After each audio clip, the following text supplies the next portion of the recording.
Averill Park Central School District Board of Education meeting.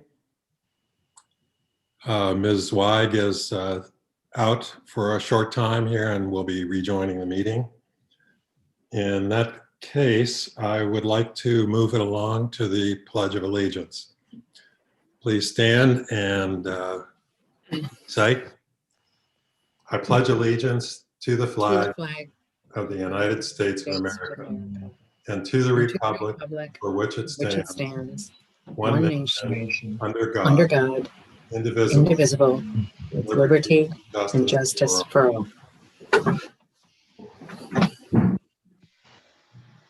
Thank you. So at this point, it's time to welcome our new ex officio member, Danielle. Are you here? Yes, I am. Hi. Oh, hi. Welcome. Thank you. Mr. Ouimet will be administering the oath of office to you. Michael? Yep. Do you have your copy with you? I don't. You don't. Okay. So I'll go. You want to raise your right hand, please, and I'll just chunk it up for you. So repeat after me, please. I do solemnly swear. I do solemnly swear that I will support the Constitution of the United States. That I will support the Constitution of the United States. And the Constitution of the State of New York. And the Constitution of the State of New York. And that I will faithfully discharge the duties as ex officio Board of Education member. Sorry, can you repeat that? That's okay. How about we do it? And that I will faithfully discharge the duties. That I will faithfully discharge the duties. As student ex officio Board of Education member. As a student ex officio Board of Education member. You got it. According to the best of my ability. According to the best of my ability. Okay, congratulations. If you were here, we'd shake hands and you'd be on your way. Thank you. Welcome, Danielle. So you have the agenda. We'll be going through various aspects of the school. As ex officio, you do not have voting power, but we will certainly ask you for your comments at the end of the meeting, because we do value student opinion. So the next item on the agenda is the superintendent's report, and I will turn it over to Dr. Franchini. Thank you. Thank you. I'd like to welcome, we have a lot of guests. So for our board members who are used to seeing just a few of us on here, as you look across the screen, not only do we have Danielle in her first ever meeting, we have some others joining us. Our folks from Questar, Gladys and Harry and Craig are here. And also due to the budget conversations, you'll see Aaron and Bill Sansone. And I think that is all. I hope I'm not missing someone. Lynn Burdick is here too. Oh, there she's right in front. Sorry, Lynn. And Lynn Burdick, since we're doing O&M as well as technology. So thank you to our guests who are here today to help us through our presentations and tonight's meeting. So we have a rather lengthy, rather lengthy agenda. We'll get right to our report. I'm going to share my screen.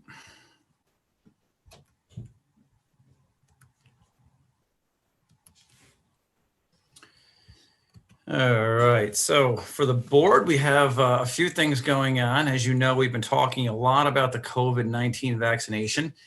We've been working really on two ways to get vaccines for our employees, two main means.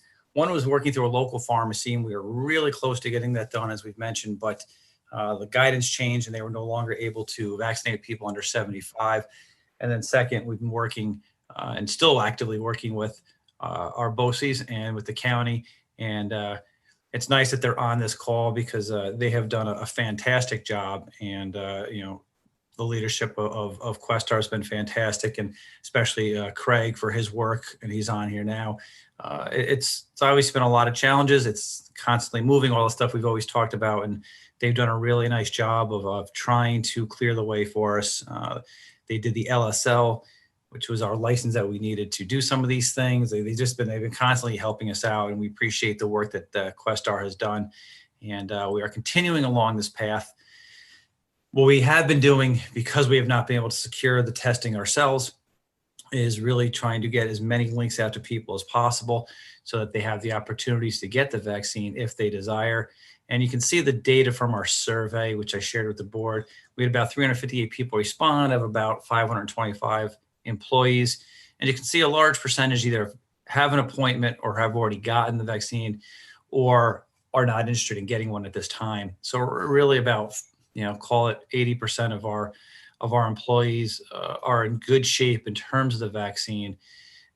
And then if you look at those with the appointment, we broke it down by a few benchmarks to see where they were time-wise. And a good percentage, about 72%, would have it before January 31st. So the survey is about a week or so old.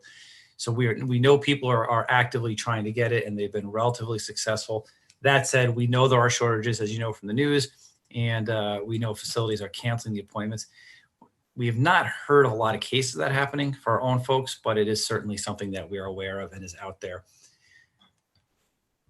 We also shared with the board in the last week or two the fiscal report by the Comptroller's Office, and you saw this information in your update. The good news is that once again, we are not being designated. The fiscal stress monitoring system criteria that are used say that we're in pretty good shape, and we're very pleased with that, obviously, and happy about that. The score did increase, as I mentioned, most likely through just using more reserves now than we were back in 18-19. Everything is changing, and that next paragraph there talks about high-risk sports. The reason I was a few minutes late to the policy session at 5 o'clock is I was on a call with the Suburban Council superintendents. This is literally breaking news. Things are really starting to come into focus. There's a lot happening. This information came down to us at around 3 o'clock on Friday. It was as out of the blue as out of the blue can be. There was really no warning at all. You can see the guidance that is written from the New York State Department of Health. That's where we're at. The next step really is for the county DOH to kind of weigh in. We've got an indication from our own Department of Health that they are okay with the sports taking place.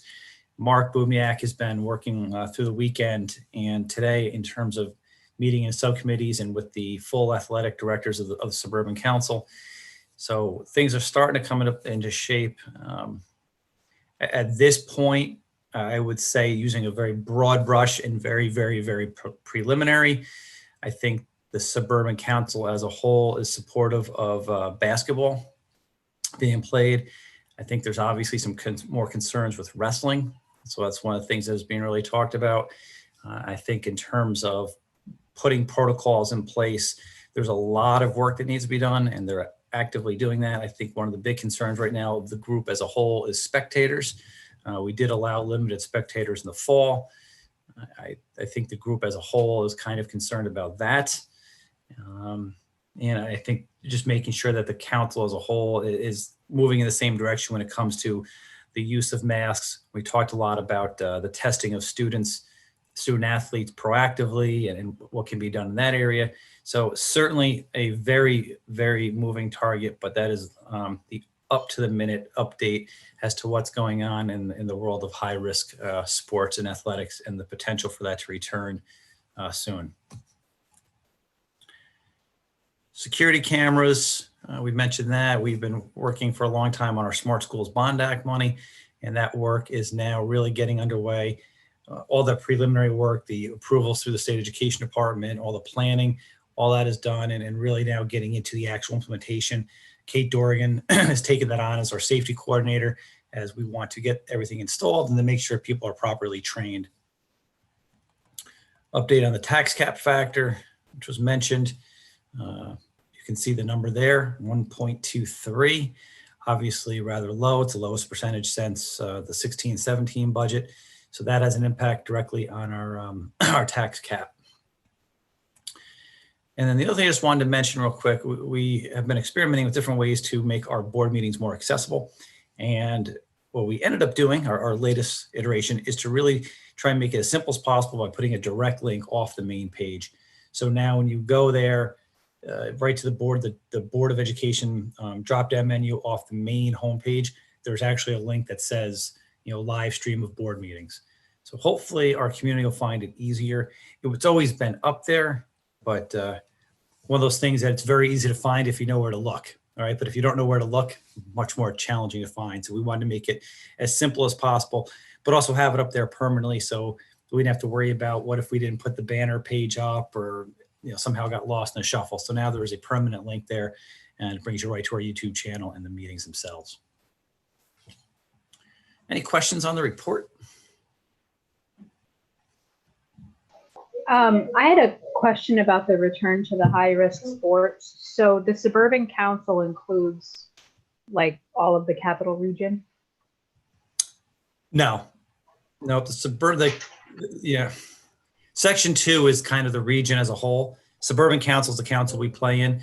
So East Greenbush, Troy in our county, Guilderland, Bethlehem, Shenandoah, Niskayuna, the larger schools, Burn Hills, Boston Spa, our Troy's in it. I mentioned Troy. So yeah, the larger schools in the capital district.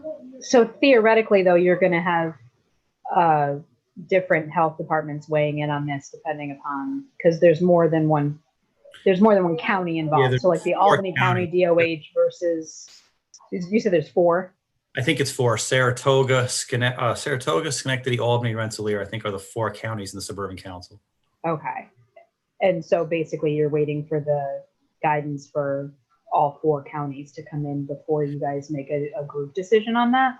Yeah, I think there's a lot of kind of ambiguity there. You hit the nail on the head, Megan. There's the work of the Suburban Council, which is across 4 different counties and the 4 different Department of Health, but then we also work within our own county. So we're kind of working in conjunction with, say, Brunswick, which is a neighbor and in the county, but not in our council, as well as Saratoga, which is in our council, but obviously not in our county. So there's all sorts of overlay and inner workings going on. The last thing we talked about in the superintendent's call was trying to get a meeting together, some kind, either with the 4 Department of Health or through representatives, so that there was some consistency in what was developed. It's my understanding that the county Department of Health are meeting as a whole to kind of do this. I don't know if that for sure has been told. So there's some work being done at the county DOH level to try and make some things consistent. But, the example was, again, in that situation, if an Aval Park team travels to Saratoga and there's an issue with a positive case, the quarantining of students or the designation of the contact tracing, obviously each county does things a little bit differently, little different interpretations of the same rules and regulations. So I think as a whole, we're looking for some consistency. In the end, for us, we'd be responsible to Rensselaer County. But I think the hope is that the counties as a whole would be kind of working together and have some degree of consistency. Okay, thank you.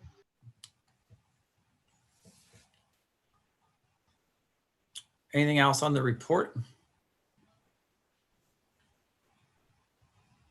All right. Going to go to our celebrations of success video.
So that is our celebration of success video. We'll give another Questar plug that's brought to us by Brian Radowitz, who is our all-star communication person who we couldn't live without at this point. So he does a great job. That was a relatively short video only because it's only been a couple of weeks and we've had the break and everything else going on, but still some really positive things going on, of course, in the district. So as that completes the celebration of success portion of the report, we'll go to the last but certainly not least portion of tonight's superintendent's report. As I mentioned, Dr. Cruz and Harry and Craig are here to talk to us and give the board an update about what's going on in the world of Questar. So I'll turn it over to Dr. Cruz. Thank you so much. Can I share my screen? Absolutely. Matt, do you want to help me out? Okay, Matt's going to make you a co-host. Okay, great. Well, first of all, I want to thank the board for allowing us to come. Once a year, we try to visit the boards. This year is very different, of course, but we are looking forward to sharing what we have been up to, and quite busy with all of the COVID and everything else. So can I share now? Let me see. I can share. This is great. Thank you.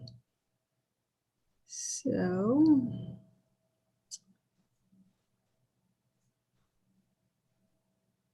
let me share. What I want to share is this. Okay, so each year we come to you and we share what we've been up to and what, any changes. So again, thank you. We have a couple of new programs that we are working on. One is Early College High School. We received a grant from the State Education Department for close to $1 million. And the PTEC, we're also working on a PTEC, and for that we received close to, $3 million for a 6-year program. So Questar 3 is the lead applicant for both of these, and various districts, including targeted districts, joined the partnership by signing an MOU last year. At least 51% of the students must enroll in who enroll in the program must be from targeted districts, and that means Berlin, Brunswick, Harrow-Durham, Catskill, Coxsackie, Athens, Lansingburg, Taconic Hills, and Troy. But all component districts can participate. So what is this all about? Students would enter 9th grade and graduate within 4 years for the early college high school. Students can leave with 24 to 60 college credits earned by each student at no cost to the students or their families. The PTEC, students would enter 9th grade as well and graduate. They have up to 6 years to graduate and graduate with an associate's degree from Hudson Valley Community College.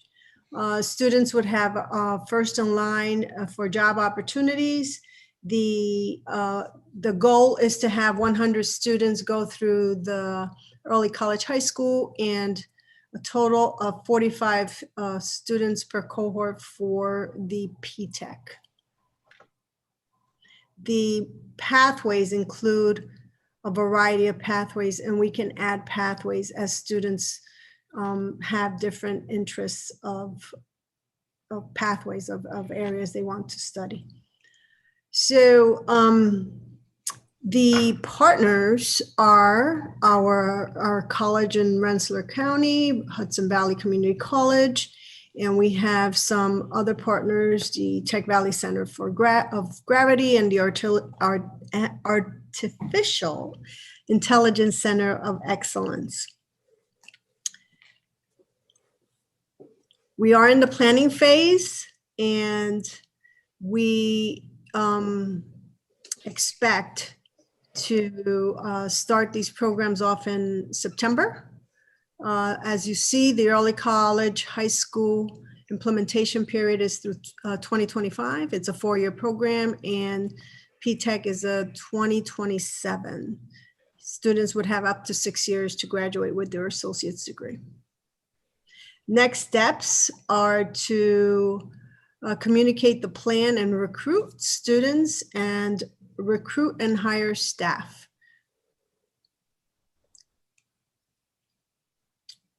Okay, so we're going to talk a little bit about COVID. Just like you, we have been working very hard with COVID, and as you, we have experienced many challenges to our students, our parents, and families, our instructional programs, and which have also brought financial and budget implications. Many of these we didn't plan for, as you know, when we had to go remote in the spring. Student challenges include transitioning them to a new form of instructional model. We had to quickly pivot to remote schooling in the spring, entering the homes of our students, providing meals to those in need, providing devices and internet hotspots to those who needed them. Students had to quickly adapt to having their homes as their school and often their bedroom or another room in their homes as their classroom. Families were also impacted. Some were impacted financially, as many have lost their jobs. They have also been impacted by having to work from home while caring for their children. Many have also been impacted by COVID-19 and may have lost loved ones as they have opened their homes for school for their children. Now, one thing that we talk about in the region with the superintendents, and we've been meeting since March 14, it was a Saturday when I called all the superintendents for an emergency meeting, is that we feel that we've been able to establish some amazing partnerships with our parents, and we need to continue to capitalize on those partnerships that we have developed. We've also seen an instructional impact. Students, teachers, families have all had to adapt to a new way of instruction via technology. Fully remote in the spring with a transition to hybrid, fully remote or in person in 2020, 2021 as the school started, and we need to be ready at any time to pivot to remote instruction.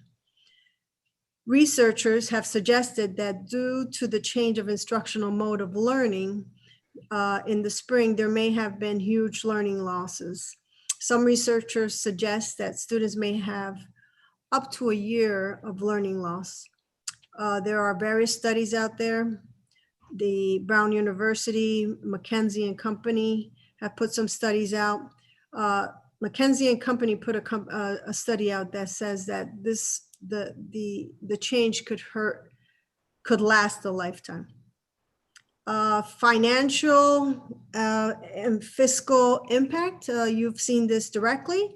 The pandemic forced us to move to remote instruction fully in the spring, and that meant that schools had to have distribute devices and hotspots to both students and staff. This had a financial impact, as we never imagined that we would be living through a pandemic and doing instruction remotely completely.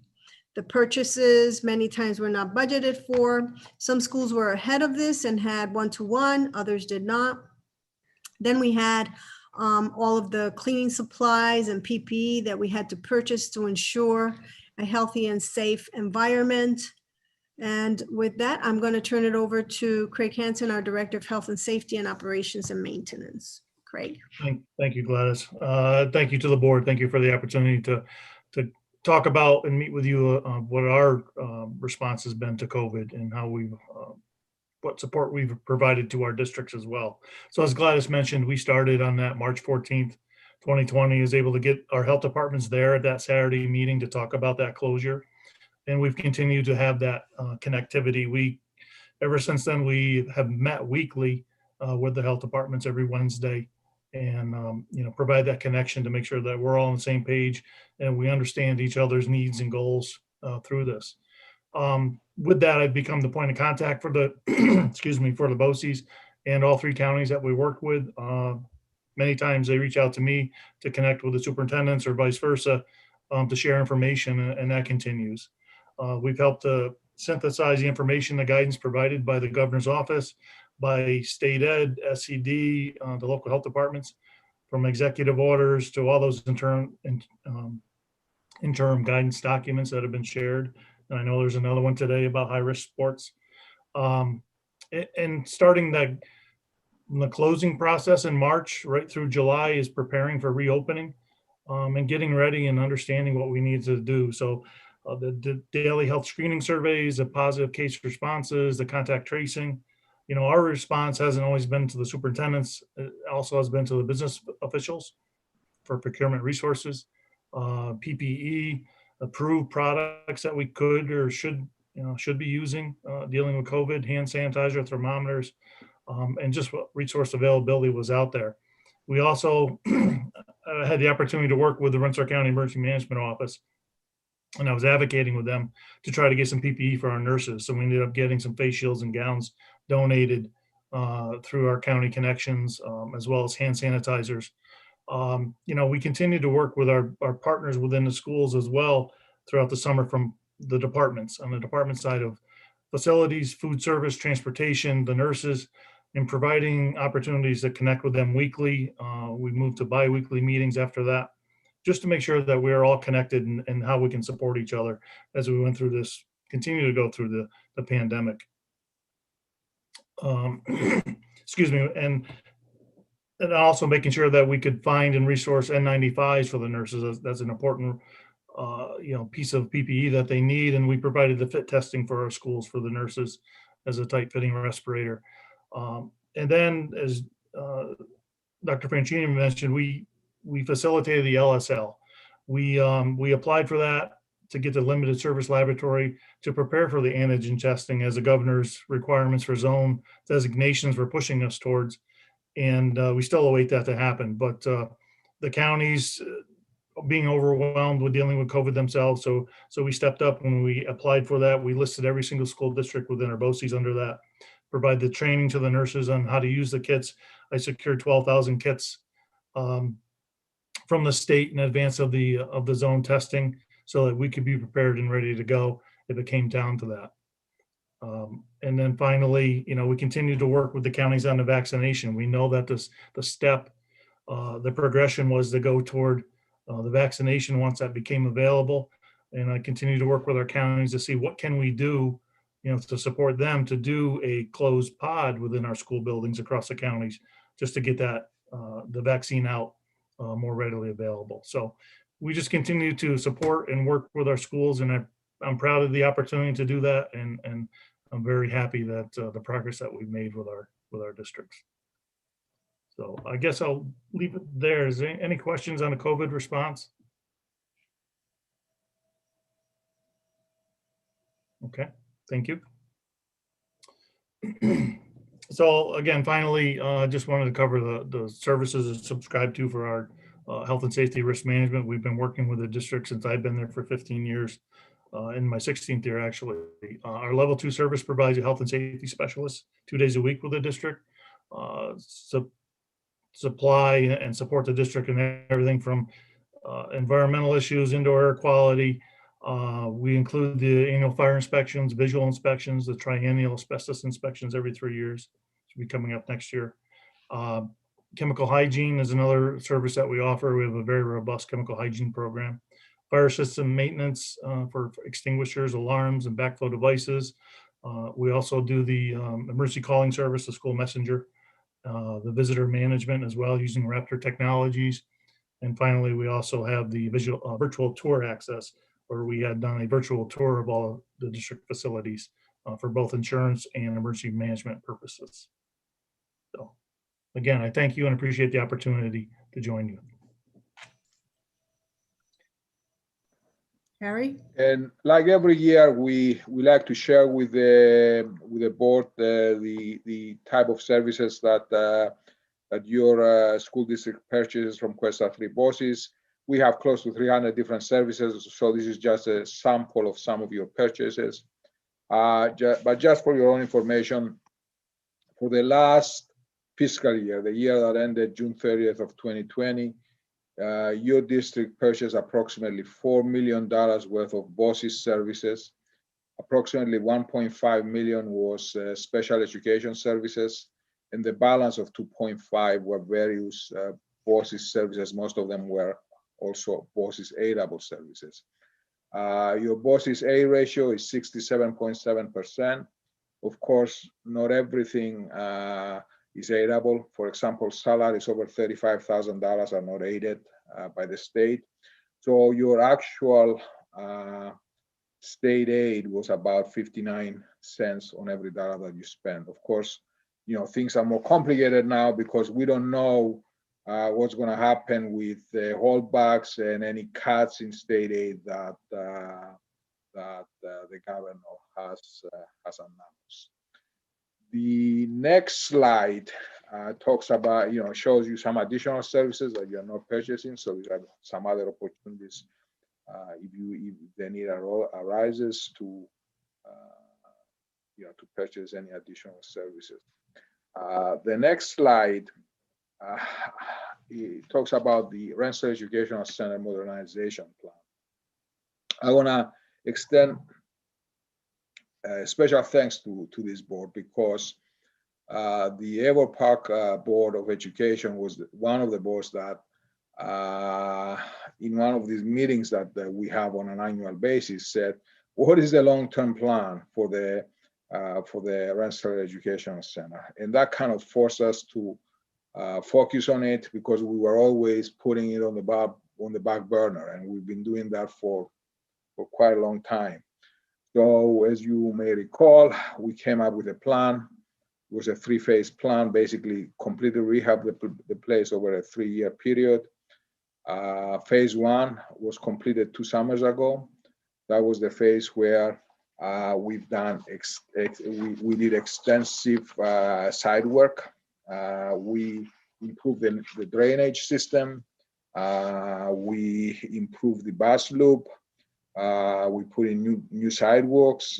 We added an extra entrance and exit to the facility, and also we improved the parking situation, the parking lot there. Phase 2, that was the phase that we did last summer.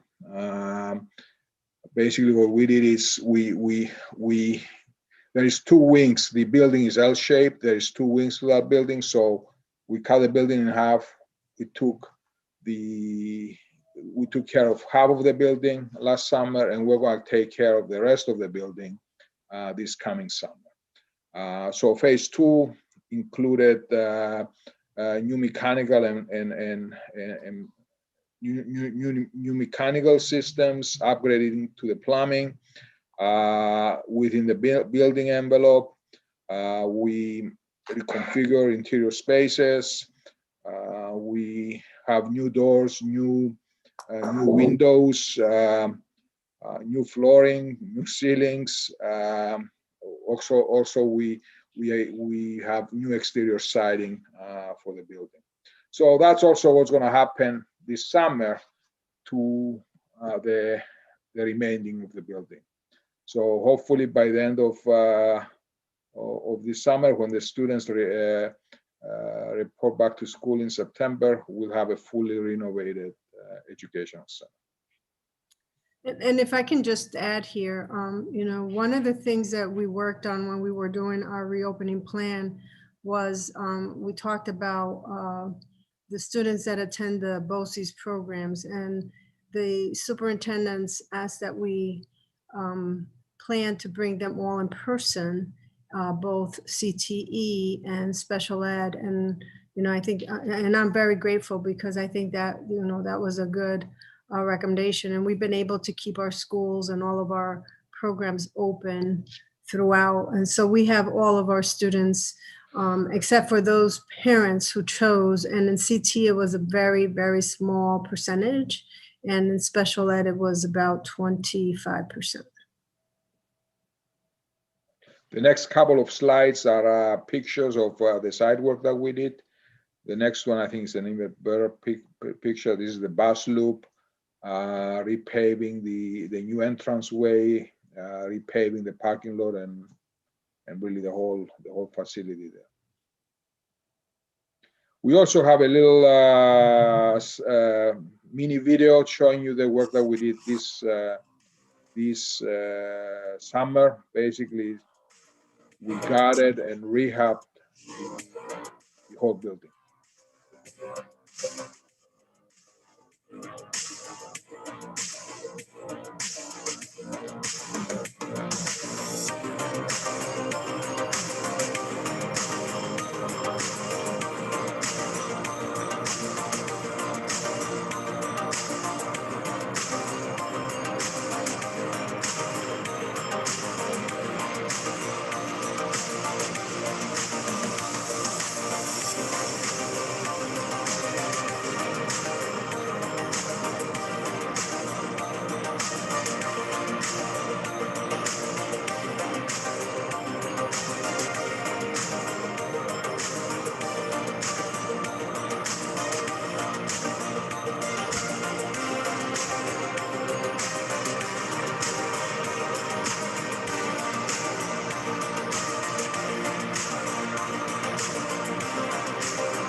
So things are moving along. Hopefully, like I said, by next September, we're going to be all done. And since Craig is here, I just want to mention that Craig is part of the team. Craig, Julie, and I, we are focusing on this modernization project, and quite frankly, it couldn't be done without Julie's and Craig's help. The last thing is something that we always talk about is the administrative budget. That is the budget that you vote on every single year. The rest of the services, they are annual contracts. You basically purchase what you need. This is the allocation of our administrative budget based on RADA, resident weighted average daily attendance.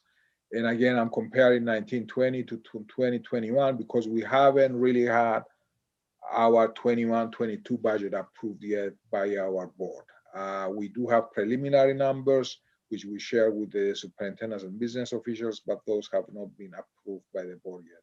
So what you're going to notice that last year, basically there was about a $10,000 increase. However, the increase in other income, that is the revenue that we generate primarily from statewide services or for sales to districts that they are not in our region. That increased by about 19%. So that brought down the increase to only about $6,000, of which when you take Boces Aid into account, then it was netting to about $2,800. Of course, I understand these numbers are dated. I can tell you, though, that what we propose to our board this year is a flat budget. So basically, none of the numbers would change. And the only change that you would see would be based on your percentage of the ROADA. So in your case, you would see a decrease of about $27,000. Again, not because the budget went down, but because the ROADA allocations have changed. That's all that I have. I don't know if you have any questions.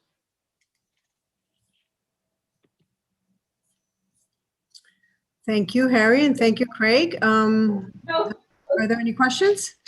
I have a question because you referenced the possible drawbacks to aid and funding and such. Do you guys have any hierarchy of, what services might what programs might change dependent upon the funding and the aid available? Or is it just a matter of cost going up and the money's got to come from somewhere? There won't be a program change. Well, I mean, our methodology is different than the school districts. We basically every single, we act pretty much as a business. If we don't have demand for our services, automatically, we need to right size the expense side of the equation to match the revenues. So now, having said that, the fact that our clients, the school districts, are facing extreme fiscal difficulties, that's not going to help us because we feel that might adversely impact the amount of business that we're going to be able to generate.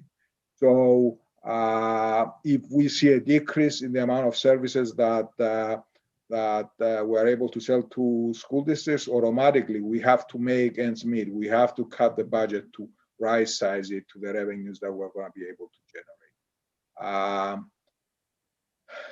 So we will wait and see, what's going to happen with the state budget, and quite frankly, what's going to happen with the federal government. The one thing that we are hopeful is that there is a push at the federal level for additional aid, particularly to school districts. So we'll wait and see. Any other questions? Thank you. Can you answer for us about the P-TECH early college program? You mentioned a bunch of schools. We're not one of those schools. Will our students be eligible to participate in those programs? They will be eligible. Okay. And the beauty of the P-TECH and the early college high school is really that students would get college tuition covered through those grants. Yes, Gladys. Could I ask a question on that? What made those districts targeted districts? What was the identifier? Usually is poverty. And so that's pretty much what targets the districts. Thank you.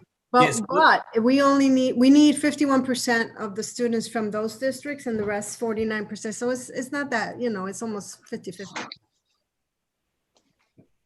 Hey, can I just say, not a question, but a thank you, because I know you said that sort of we were sort of the pushers too, and of course we know you folks wanted to do what's best for students, and it's fabulous what's happening over at the rec center now. And I know everybody was trying different things and had different ideas, and I'm so glad it came together with all of your leadership over there, because it's so important. I just feel like it's so important that students have the right educational environment to learn in. And it also sends a message to them when you do those kinds of things. It tells them they're important. It tells them you're thinking about them, that they're important to you, and that you want them to have the best educational spaces possible within whatever, fiscal and other constraints there are. But I really think it sends a really important message. So I'm so glad that we're finally there and making more progress. So we really appreciate it. So thank you on that. And I know Craig's heavily involved in that as well. So thank you, Craig, for all you do. Thank you, Mike. Appreciate that. Yeah, I mean, there's so many. So this is my last shot at saying thank you, right? We deal with folks like Kathy Beardsley, who's now, who's done all these stacked training for us and have always been available to us. Shelley Levings, all the folks in state aid planning, but especially Shelley and now Sarah Morrison, people that we rely on, just so many great services that support us. Julie Best, I'm going to mention Julie later when we talk about the technology. She's just fantastic. All the work she does to make those things happen for us and for all the districts in the Boces. Her work in that area and the purchasing for us is incredible. Sam, obviously, Beardsley working with us as our on-site person in the health and safety has been great to work with, such a great resource. We had Brian Radowitz now, our public relations, amazing. So there's so many good people. And honestly, I can't say enough about the relationship, the partnership that we've had with Craig. He said 15 years, and it's all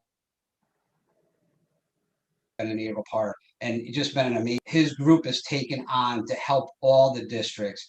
You know, sort of this lead up to this unfortunate big event, but he was like ready for it because he's done it, and he, you know, took this on. But just all the things that come about that, you know, when we get to the buildings and grounds, the O&M budget, I'm going to talk about another thing that's come up that we're having to figure out a way to deal with. And Craig and I talked the other day, and he's taking that right on to try to help us.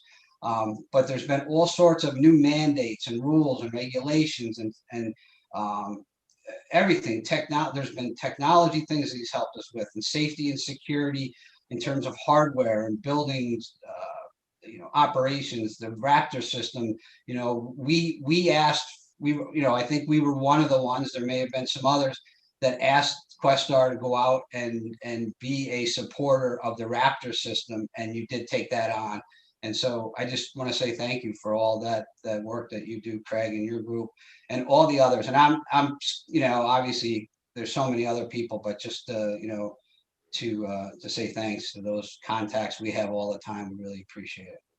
I appreciate that, Mike.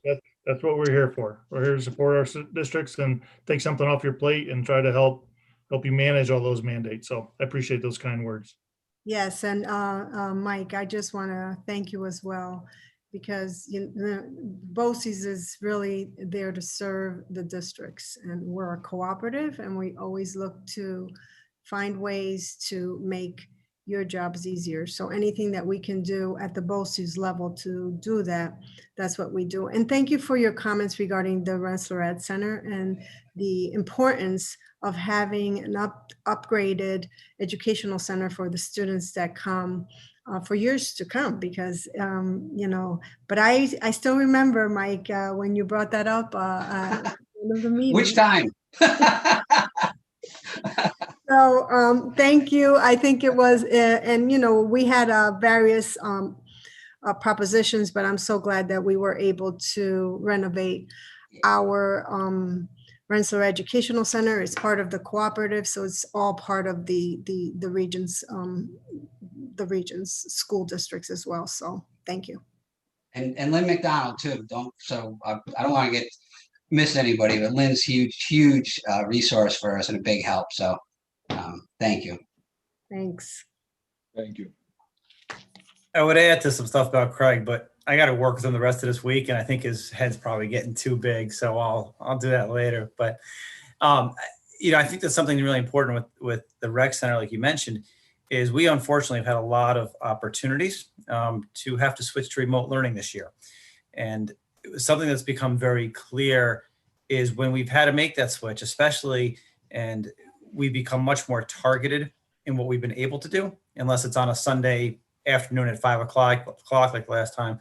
But when we were being forced to paint with a broad brush, and our students who go to the Questar programs, whether it's the special education programs or the CT programs or New Visions, Tech Valley, those were probably some of the parents we heard the most from in terms of, but can my kids still go? And I think that for us spoke volumes of the experience the students were getting in the programs, because the parents, appropriately so, were advocating very strongly for, I know there's an issue here, but can they still go? And we've gotten better at doing that. Unfortunately, the more you do things, I guess, the better you get. But right now we're in a mode where we're trying to be very deliberate and proactive in how we're getting students opportunities. And we've moved that model, not just from our Questar kids, but our in-house CT programs, our in-house special education programs, our kids who are struggling academically, we're getting them in now. So even though our high school is not in person, we have kids in the building and we have kids in our programs. I think it's a credit to the work that is being done at Questar. So thank you for that as well. Hey, Jim, can I just really quick? I apologize, but Not if you're it's right. about Frank. And I was one of those. I was one of those parents at one point, and awesome experience my son had in the programs down there. I think he got thrown out though because I think they had enough WeMets, and they were like, one of you has to go. They probably would have been better off with Patrick. It was our honor to serve and to serve all the students, really.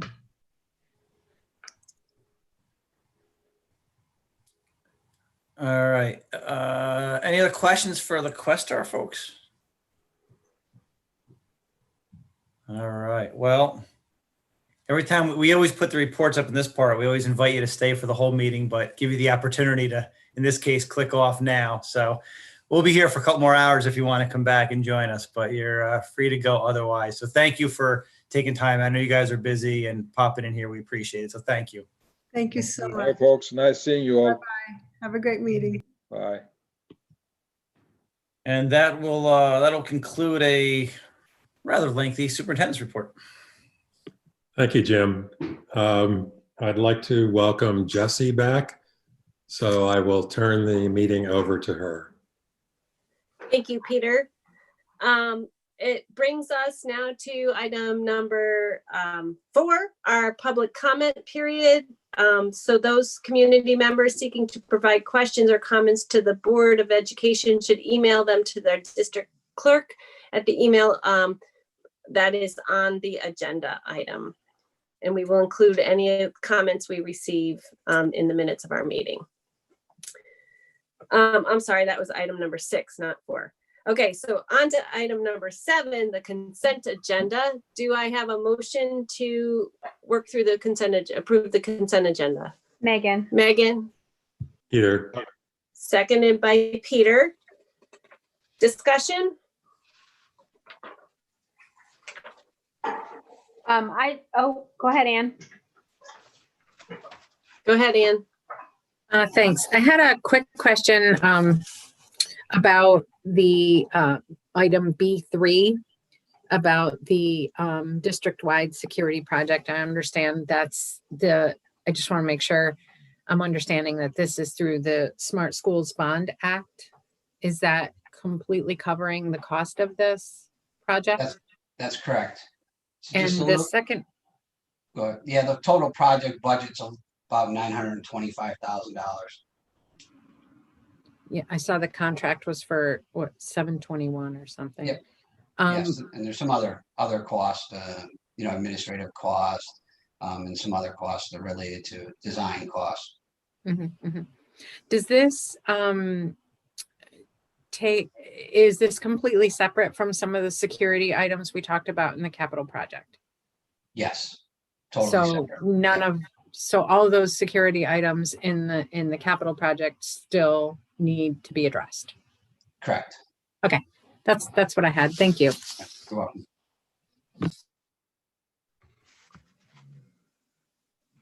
Megan, did you have a discussion point? I actually wanted to touch on that also. So Ann hit one of my points, and also just wanted to say that I'm excited for some of the changes that we have going on. Even though we're losing Laura Kyer at West Sand Lake, I'm excited to approve the interim principal for West Sand Lake. I think it's going to be a good thing, in my opinion. So just wanted to congratulate on that move. Great. Thank you, Megan. Any other discussion?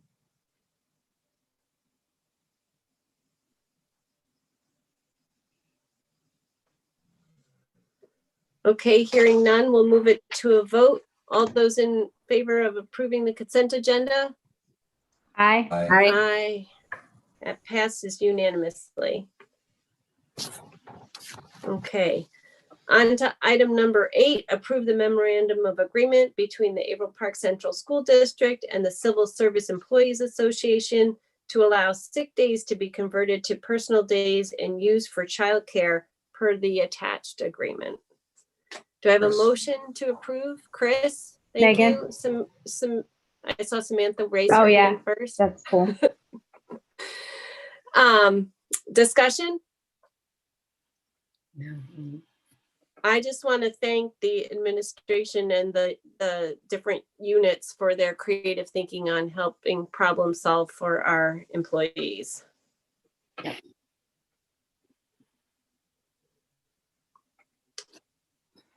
Any other discussion? I agree, and I would like to give a little bit of a compliment to Jeff because that was a problem. We went to him in an effort to try and solve proactively. It was something that we were dealing with, and we had I think we mentioned that during the training, but it was one of those things where we sat for about an hour and went through different options and some of the clients and what could be done and what we were doing. So this was kind of the brainchild of a brainstorming session. So thanks to Jeff for his help with this one. For the next two, they're pretty much the same. Yeah. Thank you. Any other discussion? Okay, all those in favor? Aye. Aye. Aye. Passes unanimously. Thank you. Item number 9, to approve the memorandum of agreement between the Aval Park Central School District and the Aval Park Teachers Association to allow for sick days to be converted to personal days and used for childcare per the attached. Do I have a motion? Megan? Anne, seconded by Megan. Oh, sorry, Doug. We'll get you next time. Anybody can have it. Discussion on this one? Jesse, I just wanted to point out, I could probably make the decision a little bit easier. We found out over the weekend that EF Tours is not. We're still approving the APTA one. Yeah, my fault. Sorry about that. You're jumping the gun. You're jumping the gun. It's okay. Any other discussion? Kind of covered it last time. Okay, all those in favor? Aye. Aye. Okay, passes unanimously. Thank you. Okay, on to item number 10, to approve to rescind the trip for the APHS students to travel to France in April of 2021. This trip was previously approved by the Board of Education in May of 2019. Do I have a motion? And seconded by Samantha. I think I saw Samantha next. Discussion? Jim? Yes. Now I'd like to add that over the weekend, we found out that EF Tours has halted trips for the spring. So our advisor, Jeff Brown, did not want to go this spring. So that's what kind of brought this to our attention again. But since then, EF Tours over the weekend again put the halt on all international travel over the spring. So might make your vote a little bit easier, I guess. Does this relate to the next item in approving it for the following year? Same trip. Yep. Right. So we're approving to rescind, and then we're approving for the next for 2022. You're just approving to rescind this one, and then you have to do a completely new approval for if you want the trip to go again. Okay, I got you. Okay. Mm-hmm. I would think of them as two separate items. Gotcha. Okay.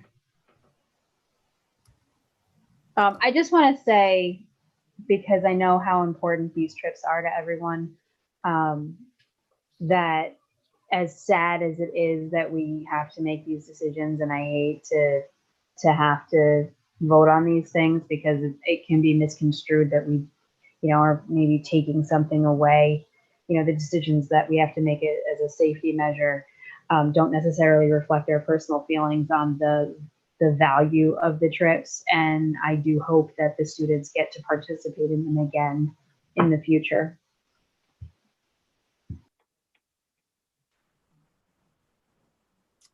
Any other discussion on rescinding this trip? Okay, hearing none, I'll call it to a vote. All those in favor to rescind? Aye. Aye. It passes unanimous. Item 11, to approve a trip for the April Park High School students to travel to France between approximately April 14th through the 22nd of 2022 per the attached proposal. Do I have a motion? Doug, seconded by, I saw Ann's hand go up, I think. I can't look at everybody at once. Okay, discussion. Should we table this? We've begun this round robin of we approve, we rescind, we approve, we rescind, we approve, we rescind. I don't want to sound like a pessimist. I want to believe that we would be able to not rescind this one for next year. But what are the merits in not voting on this right now? So Megan, I think the big one there for these, if I'm not mistaken, and maybe Jim, you can correct me if I'm wrong, but I think it's the fundraising that has to be done by the families. And by putting something in there, it allows Mr. Brown to proceed with kind of having that fundraising kind of officially start. Yeah, I think that's a good point, Chris. I think it's usually kind of fun, it's, will the trip go forward? Because is the board going to approve it? And then they know whether or not they're going to go forward if they want the board approval. And then if they are, if they're going to do the fundraising. This one probably a little bit different in that some of that fundraising, some of those wheels are already in motion because they were planning on going in just a few months. So in general, I would agree with that. This one may be a little bit of a different story just because it was already kind of in the works, but agreed. And Jeff Brown is looking for a decision sooner than later on board approval, correct? Yeah. I mean, he was, Jeff's a great guy. He was not, I don't think he needs it like tonight necessarily. I think we were going to put the rescinding on and we decided to put the reapproval back on. Really, it was a matter of the paperwork. And again, kind of my earlier point, there's that 17 question, document. Jeff had already filled it out. So he just updated. So when I sent it to him, I said, hey, we're going to rescind, boom, boom. Let me know if you can get it back to me. Jeff being Jeff, he's very on top of things. He got it back in, 8 minutes or something. So he had it ready to go. So then we decided we had the opportunity to just put it on this agenda since we were going to be talking about it anyway. But no, he's not like, if I don't know by January 31st, it's going to cause havoc. I don't think that's what he would say. I think just the sooner the better in general. Have So a I guess, comment. go ahead, Ann. No, sorry, Chris, you go ahead. Okay. A comment about a little bit to Megan's point about approving it now. And the comment is, a little further down in the agenda, we're talking about reimbursing families for monies that they could not recover as a result of a canceled trip. Things are looking up, and I try to remain optimistic that this will not be an issue next year. But is there a way, or by approving this trip, are we putting ourselves in a position again where we may have to, or we would not have to, but the right thing to do would be to reimburse families for monies that they cannot recoup from the tour company should the trip not happen? If we don't approve it, would we be not required, but would we be expected to reimburse families should something like this come up again? Am I making sense? I have those same concerns. I think if your question, if I'm understanding, is if you approve it now and the trip gets postponed or canceled or whatever word you want to use later on, then consistent with what your past practice has now been, you would be maybe morally, I guess, obligated to refund. If you don't approve the trip, then it's not your trip. So you would not have any obligations to refund any monies that were spent. Is that your question? Okay. Yep. Yeah, I echo. Oh, sorry. Go ahead, Jesse. I just was going to say I echo the same concerns Ann has, and trying to be optimistic also for 2022. But But we do Go ahead, have the Megan. option to approve the trip later. So like the decision we make now, whether we were to say yes or say no, and I don't want to say no, but I agree with Anne's point, but also it just seems very, I don't know, ludicrous to keep adding and to keep going back and forth on this. We have the ability to approve it later. Yeah. Am I correct on that? I believe so. I mean, Jeff has not said I needed an answer by such and such date that I know of. So yeah, I think you could approve it later. I think the longer you go, obviously, the harder it is for him to do what he's got to do to some degree. I don't know if you're going to have any more clarity. At what point you'll have enough clarity to make a decision. That's up to you guys if you were going to approve it or not. So I don't know. When you say approve it later, do you mean it at the, February 7th meeting, or do you mean at the, May 17th meeting or something? So yes, you could approve it later. I don't know how much later. I could ask Jeff. I really don't know the answer. I don't know. I could be alone out on an island on this one. It has happened before. And if the rest of the board feels like it's fine, then it's fine. It just seems like an exercise that we keep going through. And I agree, we want to be optimistic, but I just don't want to necessarily I don't want to ride this train continually of we have to approve and we have to rescind, and I don't know what the merits of it are. So, but if everybody else is on board with it, then I will vote along with the board, because I do see the value of the trips for the kids. Peter, then Anne.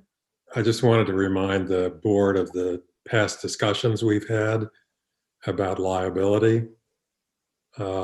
By the board approving it, we assume the liability on the trip. And we've had long discussions with Jeff about this, and I don't want to be the naysayer on it, but I also want to remind the board that there is this issue. And are we setting a precedent here by approving this one? Because there will be others.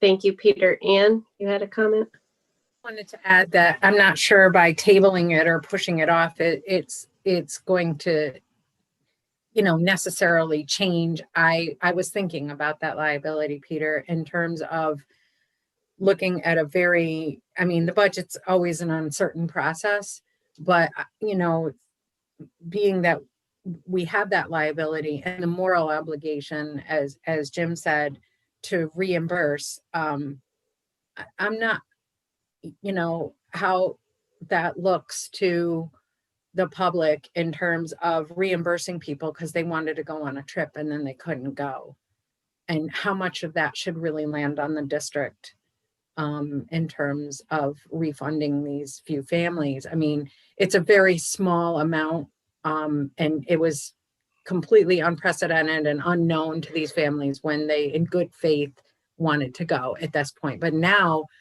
we're in a situation where we do know that there is the possibility that these things can happen, and we're left holding the bag. And, from a personal standpoint, I see very much opportunity in this trip. And boy, I'd really like to go too with Frankie personally. But from a board member standpoint and a community member standpoint, I'm not sure it's in the district's best interest to approve the trip, only because we are going to be the ones that are liable. And it doesn't mean that the trip can't happen. It just means that it happens outside the purview of the school district if they decide to continue the trip. Usually it's off over break time, so it doesn't really impact education, or in a minor way it might. But these are things that, again, we need to consider. I just think there's a lot of things up in the air, with, where we are as a world on vaccination, where we are as a district on the budget and expenses. And I don't feel 100% like moving it forward as a board would be beneficial, if then we have to go back and rescind it anyway, or if it does, like Ann says, create the moral obligation. Sam, do you have something? Right. And Chris has something after Sam. Yeah, I mean, and I'll keep this short, that, you know, my memory is going, but were we in fact going to like revisit this? Were we gonna, if I remember, I feel like we, you know, we had those 2 trips and there was all this discussion, and right, I didn't like imagine this, right? That we were gonna actually revisit this and really try and figure out where we were going to fall so that we could sort of make these decisions consistently. Because correct, on top of all of this, we want to make sure that we avoid the potentiality for groups being treated differently.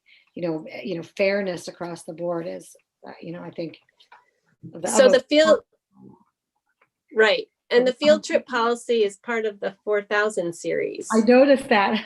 So we will have the opportunity to visit that up and coming. And I think that's what we've talked about before. Like once we hit that, because we were in the midst of the policy review, I believe the last discussion we had around this said we're going to revisit it when we hit that policy in our discussion. So Chris, were you done, Sam? Sorry. Well, no, so just kind of in light of that, I kind of, I agree with Megan, I agree with Ann, I agree with Peter. Does it make sense at least to table this now, get through that 4,000s, get through that policy, and then say we're going to start by treating this new request in that new framework? If we do come up with a new framework, maybe we don't, but yeah. Or is that too late? I don't know. Yeah, that's a good question. I don't know the answer on their time frame. Like Jim said, it's, I guess, sort of dependent. Chris?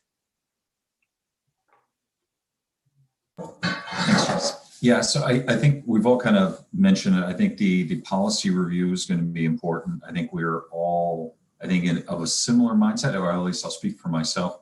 I think there are hesitations in the current economic climate, in the current COVID climate. I think even before we were concerned just from a safety standpoint, to remind everyone, like it was more from the terrorist side, or kind of what could potentially, God forbid, happen if these guys are on a trip, and would we be held liable? So that's even before all the COVID stuff hit. So I think reviewing the policy is going to be important, and being able to put something in there. The counterpoint, just as a reference, I know Mr. Brown's mentioned it and some of the other teachers have mentioned it. The code of conduct is important to them because they can at least hold the kids accountable when they're on these trips. So just, on a flip side, speaking for myself, I think this policy needs to be updated. I think it's one that we need to be able to put the district in a little better shape in terms of the educational content, the aspects of the trip.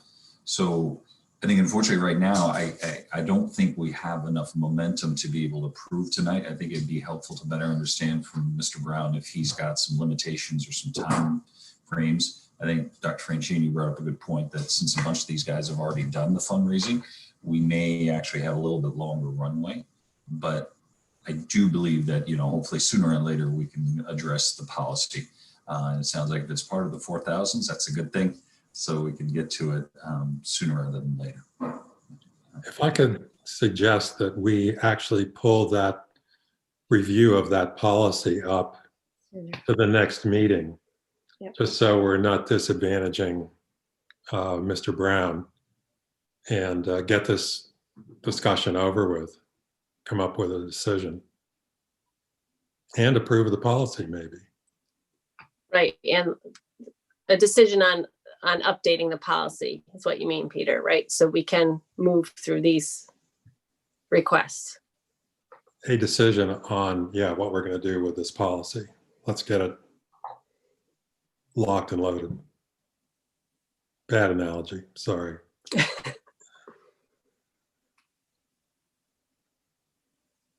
So do we actually vote on this, or do you need a motion to table this to the next, or do we actually vote? and Jessica? ask Mr. Brown to resubmit.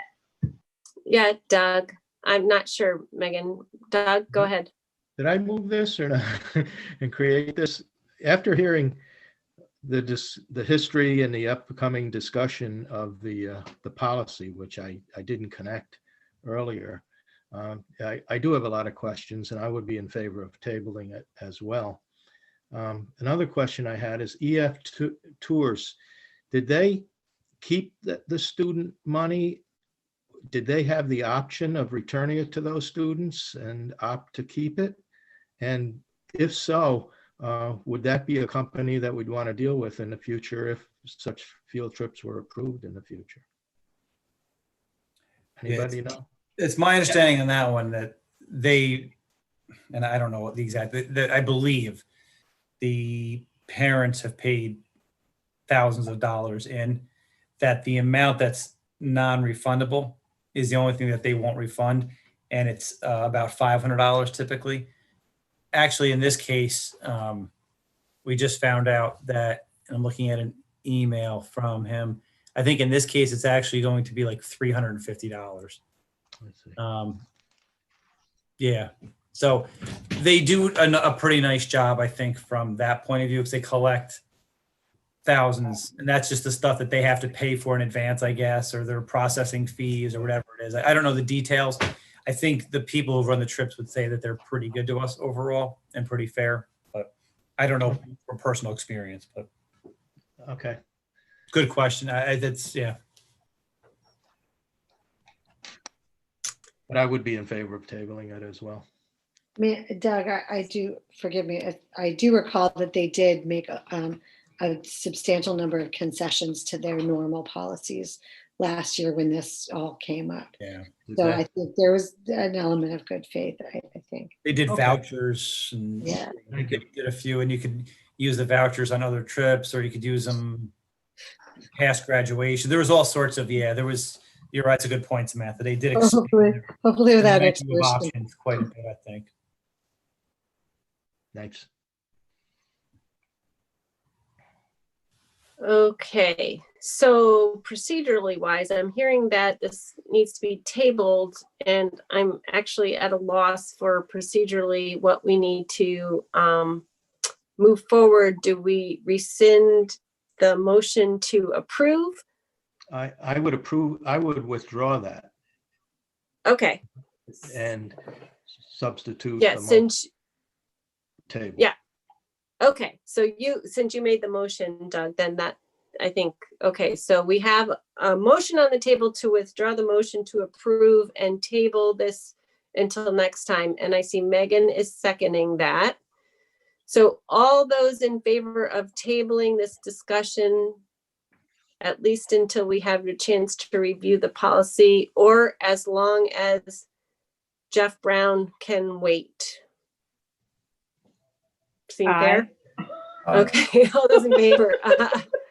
Aye. Aye. Okay, so we officially tabled this discussion. Thank you. All right, on to item number 12. And this is a motion to pay for what the families could not recoup for the Adriatic chip that has been canceled, which was recurred this spring break. Do I have a motion to approve this disbursement of funds as written on the agenda? Anne, thank you. Chris, seconded, thank you.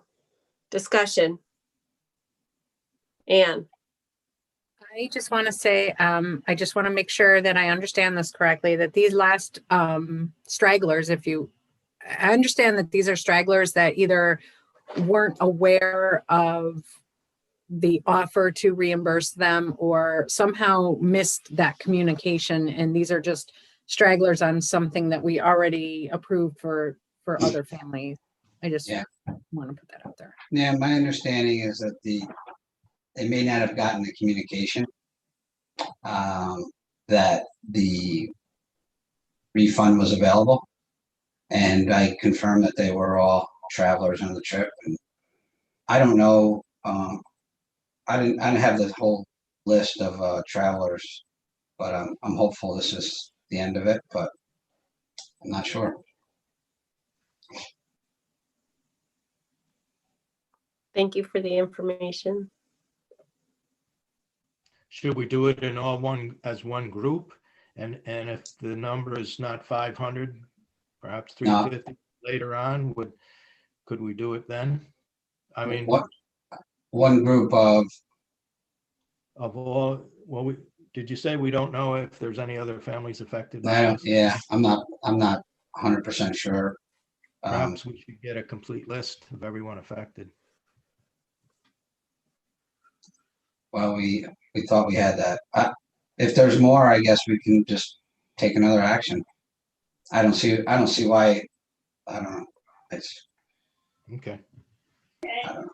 To Mike's point, I think we've already reimbursed some of the travelers. These would be 3 additional travelers to the action that we took previously, right, Mike? correct. Okay. Oh, you already did. Okay. Yeah.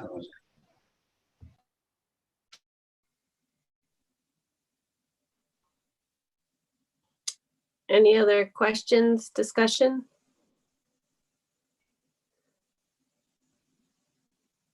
Okay, seeing none or hearing none, I'll call it to vote. All those in favor? Aye. Aye. Looks unanimous. Thank you.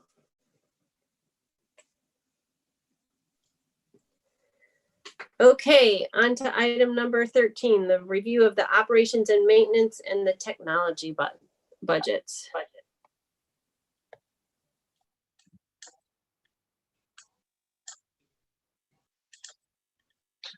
So, are you able to see my screen? Yes. Yes. Okay. Not the whole thing. It stops at change. It doesn't have the notes that I can see. Oh, yeah, look at that.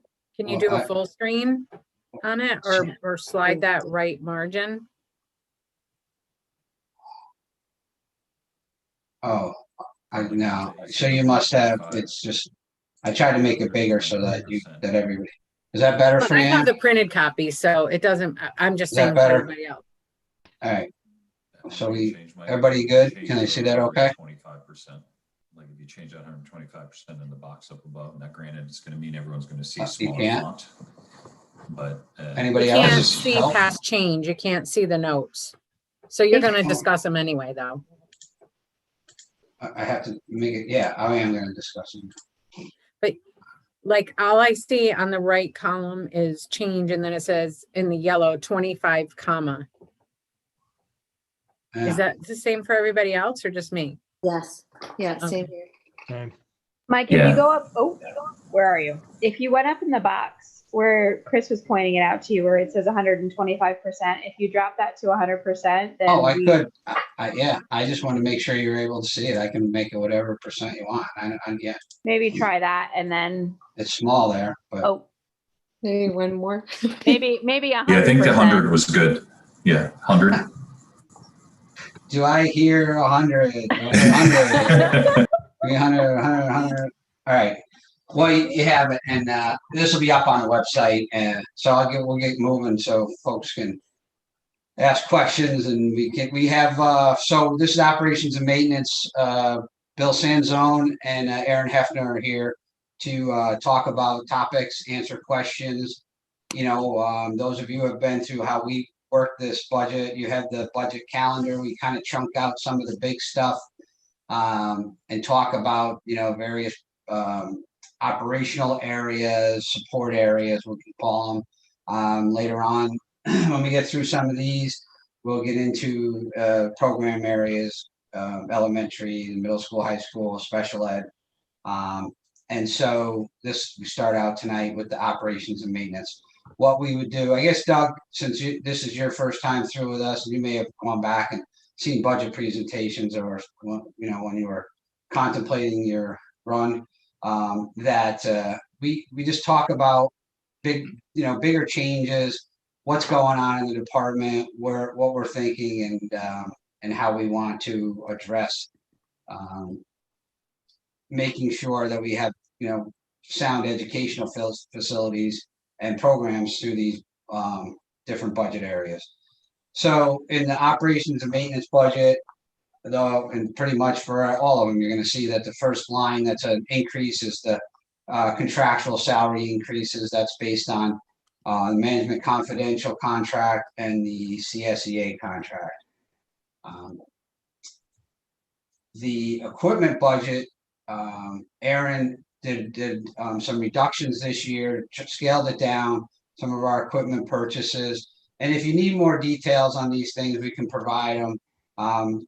Typically this is floor machines, stand behind floor machines, ride along floor machines, buffers, other pieces of equipment that we need to maintain the educational facilities, clean facilities, and things like that. Anything, Aaron, you want to discuss there on that one? I mean, pretty much it's those kinds of pieces of equipment, right? Correct. Can everybody hear me okay? Yes. I'm getting a lot of feed. It's hard for me to follow. I'm getting a lot of feedback from everybody, a lot of echoing, so I apologize. Yeah, just basically floor machine and some like squeegee machines, like a shop vac with the squeegee on attachments. That's really basically what I'm looking for. Some of the equipment we have is really quite old, 12, 15 years, if not older. So we've been doing a lot of repairs the last couple of years. So we're trying to phase in a newer piece of walk behind floor machine for Algonquin, just to, in case that one right on goes on us. We've got something. So it's really like smaller equipment. There's nothing major Correct. in here. Yeah. Pieces of large equipment or anything like that. Correct. So here's the first item that I think is really important for you to be knowledgeable on and understand. Big increase, and we put the letter in your packet from the Department of Health.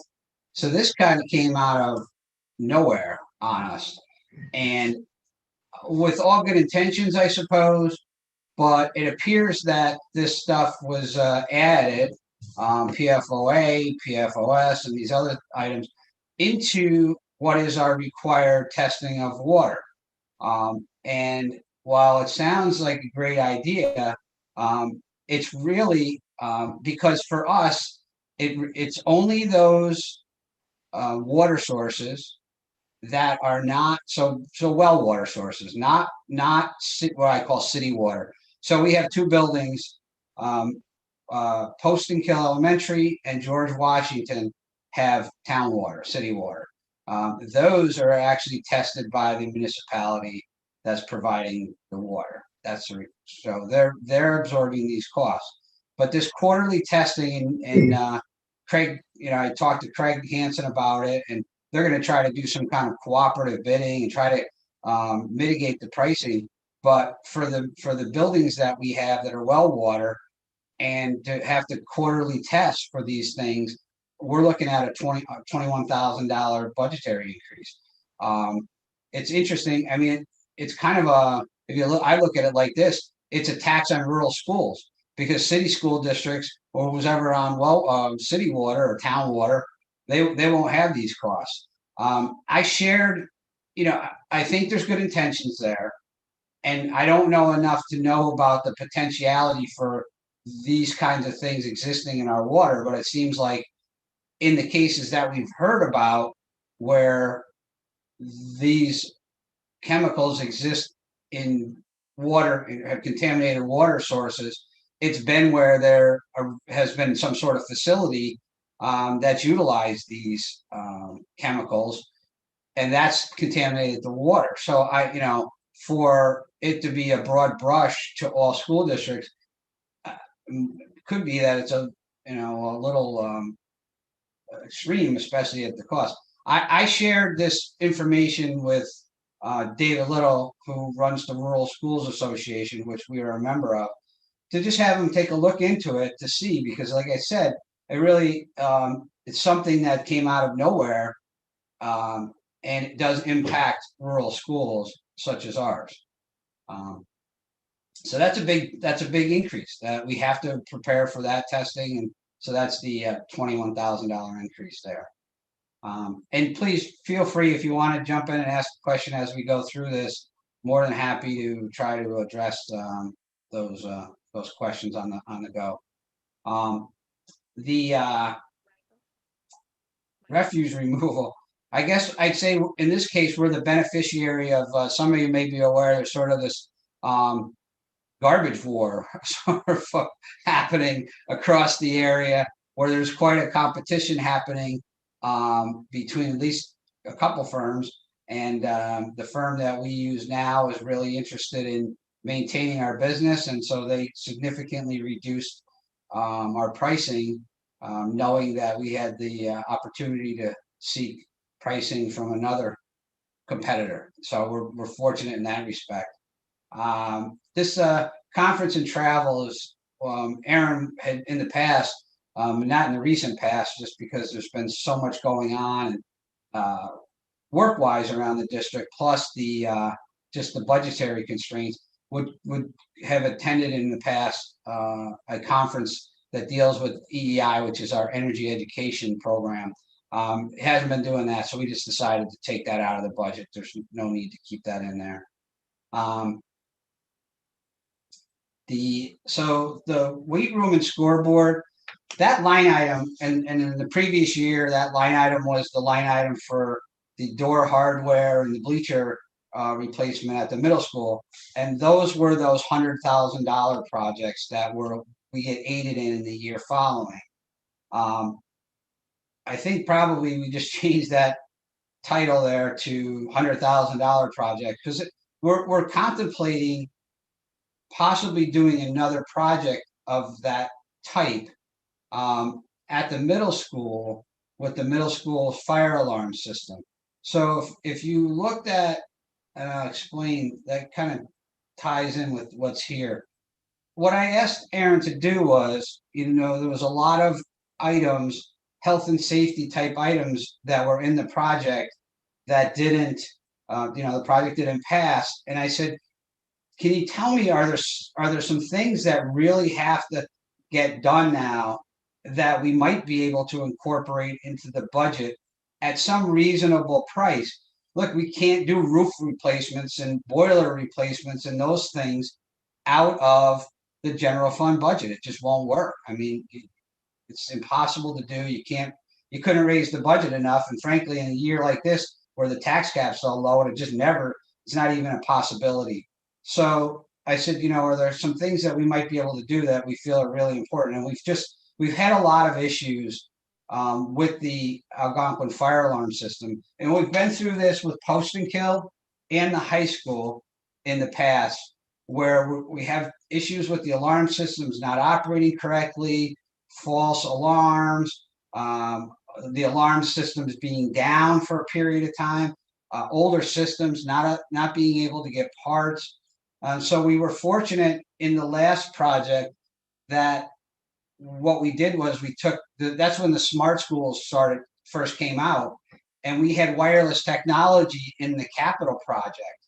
And what we did is we pulled all that wireless technology out of the capital project and we put it into a smart schools project. So we had funding available, and we redid the alarm system at Post and Kill and at the high school. Redoing the alarm system, if you go and look in the budget for the capital project that we put up, pretty substantial number, right? It's couple $100,000 to $300,000, because it involves a lot of work. And so we were able to get those done at those two schools. There's nothing's going to happen at Algonquin to that scale anytime soon, but we did get some pricing on getting things upgraded so that we don't have issues. Frankly, I was talking to Craig Hanson about this, and he was saying that there's a possibility that based on the issues that we've been having, that they could fail the alarm system. So this is something that I feel like we should at least consider. I have to have some more conversation with state ed, talk to Bill McMorty about this project too, to see if they would consider this as a capital project within the framework of this $100,000 capital outlay, so that we could at least, get aided on that part of this investment, in the year following. I haven't had that conversation yet, but honestly, whether they do aid it or not aid it, I really feel like we should incorporate this project into the budget. So that would, it's about $82,000. So we'd see a small decrease over the $100,000 that we had budgeted. When we get to the revenue discussion, I'll be able to tell you better if we'll get, if we'll get aid on it, and that'll help us too. So there's, when you get the aid, there's sort of a 75% offset, so it makes it even more palatable that you're going to do it. But I think, frankly, we should really be doing this anyways. There's some other things here too that Aaron, pointed out for me. The water systems, there's some issues with these systems at the high school, Algonquin and Miller Hill, and maybe $42,000 worth of work to get those done. I'd like to see where we end up with near the end of this year's budget, and maybe tackle those even within the constraints of this year's budget. You can look at the budget I give you. You have the detail of the prior year's budget and the current year-to-date's budget. You'll get that with all of the budget conversations that we have. Last year's kind of a weird year to use as, and give you that so you kind of have a reference to where did we spend money last year? Where didn't we spend money? Where did we go over budget? The fact is, last year was so unique at the end of the year that there's a lot of things that we didn't spend on, and other things that we did that we would never have thought, unfortunately, that we would have to. We're kind of in that boat this year too. We spent a lot of money on preparations and continuing, things to address the COVID pandemic. But then again, you have other places where you might not be spending as much money in paper products and things like that. I mean, people aren't in the buildings, so you're not using bathrooms. I mean, or you're not using paper towel. So hopefully at the end of the year, we can have some funds to access and address this. Because, we just got through talking about the water testing. I mean, obviously, having an appropriate water source and sound water in our buildings is an absolute, right? It's not non-negotiable. So we want to be able to do these things, but I'm hoping we can address them, within the constraints of this budget here, 2021. These other items, the boiler replacement, that's on the list to do actually a replacement, is a monster project. This is, what might be a stopgap measure. We also actually got pricing in the event that something happened to the boilers that we've identified as needing replacement, that if we were in a circumstance where we had to have a temporary boiler system brought in, you can actually bring in a truck and connect it to the building. It's not a simple task, but it can be done, where you have an external boiler system, and it's no cheap expense either to rent that for a period of time. But we just want to be prepared in the event that something unfortunate does happen, that we haven't been able to address through the capital project at this point. And then there was a couple other things here. Go ahead. Sorry. I have a question. You said that some of these things may or may not be aidable at the 75%-ish level. If they are, is our upset amount the project cost of $100,000? So the sort of district out of pocket is $25,000, or is our upset amount out of pocket $100,000? So if we were able to have aid on some of these items, we would be able to do more of this necessary work. You're restricted to one, what they call capital outlay exclusion project, a project $100,000 or less annually, and that's it. There's been, which is kind of a really low amount. I mean, you've seen how we've sort of picked over the last couple of years, pick and choose those projects. And we haven't done a lot of those because honestly, there's a lot of work that goes into those. It's on a smaller scale, but there's design work and getting SED to approve the design and then bidding it out. So there's all the same steps that you would have to take in a normal capital project, other than, I mean, the voter approval happens through the budget because it's a line item in the budget and explained in the budget newsletter, but it's a really small amount. So it's we haven't done it. So we'd only be able to do one of them in this case. So we have to pick off of the list of the priority projects that you've got here. Yeah. Well, I'm suggesting we don't pick. I'm suggesting that number one is the one that's most important at this point, and that we try to do two, and that the other stuff, Aaron was doing his due diligence on what I asked him to do.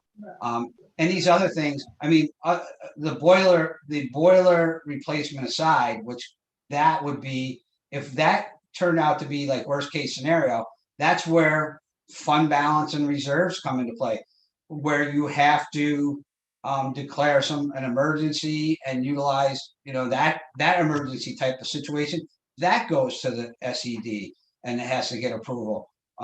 So we'd have to appropriate fund balance. Same as if we have some kind of catastrophic failure now of a roof, we're going to have to dig into our fund balance to do it, to replace those in the event that happens, that we can't fix whatever circumstance arises with money that's in the budget. Now they've built in money into the budget for roof repairs.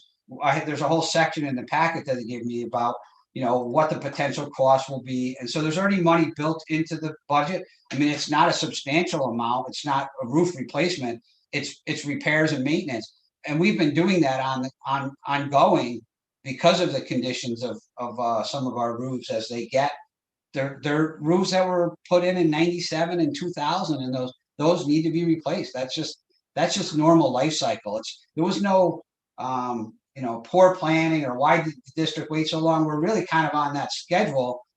But we are a little off that schedule, because it took us so long to get to a project vote. So these other things, we'd be great if we could do all the intruder hardware. I don't think we're there. That's going to fall back into all those other safety items like the secure vestibules and items of that nature. And the circulator pumps, number 4, that's HVAC related. Are you talking about the air circulation? Or are you talking about? No, it's related to the HVAC for, right, Aaron, the circulating hot water, right? I can't hear him. You gotta unmute yourself. There you go. Yeah, can you repeat that? It's the circulator pump. The circulator pumps. Those are related. How about Bill? Are you able to? The circulator pumps. That's all. Just what you see in that list. That's for West Sand Lake only. Yeah. That doesn't include Post and Kill, which are in rough shape. We're going to replace. Yeah. If you can see on that list right there, the boiler replacement was basically if we were to do it in house, but that is the bare bones. That's not if you come in to get a full new system, new circulator pumps, variable speed drives, all new wiring, controls, the energy efficient stuff we would put in. Right. But we would just do things to keep. It's the heating system. School open. Yeah. All right. Thank you. So that gives you a sense of so that's where I'm thinking that we do some work here on that the Algonquin fire alarm system. I'll have more conversation with SED and hope that Bill McMorty thought that they would give us consider that a capital project, not just sort of a repairs and maintenance type thing, that because it deals with, it's a health safety issue, life safety issue, that there would be they would be supportive of that. And these three, the $3,000 increases for general supplies and paper supplies and cleaning supplies, we just want to be prepared in the event that, well, we just know it, right? So we're not going to get till next fall and suddenly we're going to be, oh wow, remember that crazy old pandemic that, that seems like 10 years ago. They're still going to, we're still going to be in a higher level of cleaning and maintenance mode, and we're just trying to prepare for that by adding some additional funding, because we think, we'll be more likely to be spending in other areas like we have in the past. So on our regular spending, then if we add in this additional cost at the same time, we just need to be prepared somewhat for that. Michael, I just had one quick thing about back to the PFOA, the 21,000, the quarterly testing. Yeah. I just wonder, and I don't know if it would be your opinion as well, but is quarterly really necessary, given, like you say, that normally areas like this where you have the well water is around a facility where they could create these chemicals? Wouldn't you think even annually or semi-annually would be sufficient? Is that something that they're looking into to try to get that down? Well, you're right. You would think so, because we don't have to do our lead and copper testing quarterly. But if you look at what the guidance says. Well, I understand that. I understand that, but I wonder if that's one of the things in your discussions with the other business folks about this is, is it possible, or has it even been talked about well, I don't think we get doing it so much. Well, but if we're mandated by the Department of Health and State Department of Health and these the guidance that they're providing, we don't have an option. I mean, I know that. I understand that. I just don't know if it's been brought up as an argument against it, that it needs fairly new. And like I said, the place that I went most directly on this is to rural schools, because again, like the way I said it to Dave Little, he's the director of the rural schools group, is that I see this as a tax on rural schools. I mean, it's probably well intended, but maybe the science behind it says that we should be. I'm not sure, but I guess that's I'm asking him, and he'll delve into it, and we'll find out, because that's really the place that I think is our best resource on seeing if there's some relief. I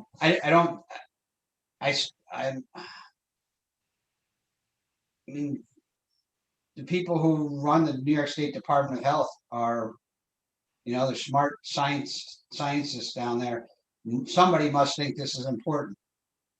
And so I guess can't argue with that part, but I guess we can ask questions and see if is that, like you said, I guess the question, is that really necessary?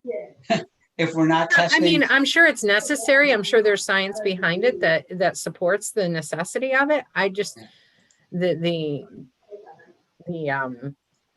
number of times per year, I wonder if that's really called for. So the Rensselaer County DOH sent us the letter saying that this was coming down from the state DOH. Am I clear on Correct. that? That's correct. Okay. Yes. So has the Rensselaer County DOH pushed back, like to Ann's point, has anybody pushed back on the state to ask for the documentation that rationalizes the cost to rural schools, or we're just? Well, I don't think it's Rensselaer County's, just my opinion. I don't think it's Rensselaer County Department of Health's responsibility to advocate on our behalf in a situation like this. I think it's our responsibility to ask the questions and use our advocates that we pay for, as members of NISBA and the School Boards Association and rural schools, which I think is really the main one that we got to rely on this one, because it is sort of a issue for the rural schools. So I guess it's coming down to the county, and the county's just going to send it down to us. And I don't think we can ask them to advocate. In fact, maybe they're in favor of it. So, you know, they may not want to advocate for it. Aaron had conversation with Rich Elder, who's been excellent to work with for years. That we've worked with him on the lead and copper testing and those things. So, you know, I don't know. I don't know. Right now, yeah, right at this time, you know, we've Bill Senslin has talked to Rich Elder also, and it's just something we're working with him. This is all new to us. This was dropped in our lap about 3-4 weeks ago, and it was a real surprise. We've moved forward to the testing. There's so many variables. I think, again, like I said, it caught us by surprise. Just as you remember 4 years ago, the big lead initiative. Yeah. So that was at that time, I think $15,000. So, and there's a lot of discussion on that, and I'm hoping there's some discussion and moving on this, but it's still too early to tell. We're still working with the Renfrew County Health Department, Rich Elder.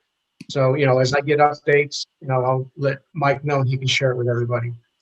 Yeah, you know, speaking of the lead and copper testing, I guess we probably should be reaching out too. I'll have to talk to state ed and find out, because if this is going to fall under sort of that same umbrella, because the lead and copper testing is eligible for building aid. So when you do your testing for that and mitigation, if there's issues that have to be mitigated with the, you know, that are exposed or come to light when you're doing these testing, you know, those things can also be aided. So I guess we should follow up with that and see if this testing is also eligible for building aid. And Mike, I'd like to also add, due to COVID, our lead testing should have been done already, but they are able to move it down due to the pandemic. So now the lead testing we have to do also with this PFOA and acid dioxide. Now we have to do that by June. The lead testing is due again. So now we've got PFOA, PFOS, dioxin. We have now the lead. So there's a lot to do this summer. All right. So the last, it's actually, I highlighted the last 4, but it's actually the last 3. Those are Boces Services. We don't have the final pricing on those. Usually not. I mean, I'll tell you that I didn't mention this when they were talking about their, you know, their budgets and things. They were pretty aggressive this year in maintaining their costs. There's a lot of program areas where there's actually no increase in the Questar budget. I haven't gotten the final information from Craig, but these should be pretty close. I mean, we're talking very, you know, a couple $100 here or there if they went up at all. In the chemical hygiene, safety protocols, health and safety and chemical hygiene, the energy consultant, that's the fee we pay to the OCM Boces for managing the New York State Municipal Energy Consortium. A few meetings back, you guys approved us participating in the next gas and electric bid. That's their management fee for that. And again, small, you know, there's usually not too much of a change in any of these. And then the fire safety device testing, that's all our, you know, the smoke alarm testing, Ansel hoods, all those kinds of things that they test first. Smoke detectors and fire extinguishers, all the work that they do around those items. But there won't be much of a change there at all. So, and then the grounds budget, small increase in their contractual salaries. This is our grounds. So we break it up. Sort of the buildings area, maintaining the buildings, and then maintaining the grounds and facilities, the play areas, parking lots, you know, roadways, sidewalks, those things. And that's under this budget. And they're just looking for a little bit of extra in the temperature control. They're going to replace a UV unit. And so pretty much not a big change there. Overall, the operations and maintenance budget, we're looking at what, a 0.75% increase, about $21,500. And so basically it's just the, overall, it, boils down to like the contractual salary increases. We've been really aggressive. If we if you went back and looked, you would see in transportation and in the buildings and grounds budgets over the years, we've really dug in deep and cut those back. I mean, I'm talking hundreds of thousands of dollars, especially when times were really tough. And we've gotten to sort of a level where this is what we need to operate to maintain the facilities at a working order. There's not a whole lot of fudge or whatever you want to call it, contingency in these budgets. It's what we need to operate. I think if we looked, I think the last year the variance was a couple $100,000 maybe out of 3 million. I think, no, less than that. So there was out of a $3.5 million budget between the buildings and grounds last year, the unexpended variance was only $164,000. That's tight. That's tight budgeting. All right. We're probably on that target again this year. So not a lot of places to go and strip down some of that budget. It's really needed. Questions? I just want to congratulate Aaron and everybody on making it stretch super thin.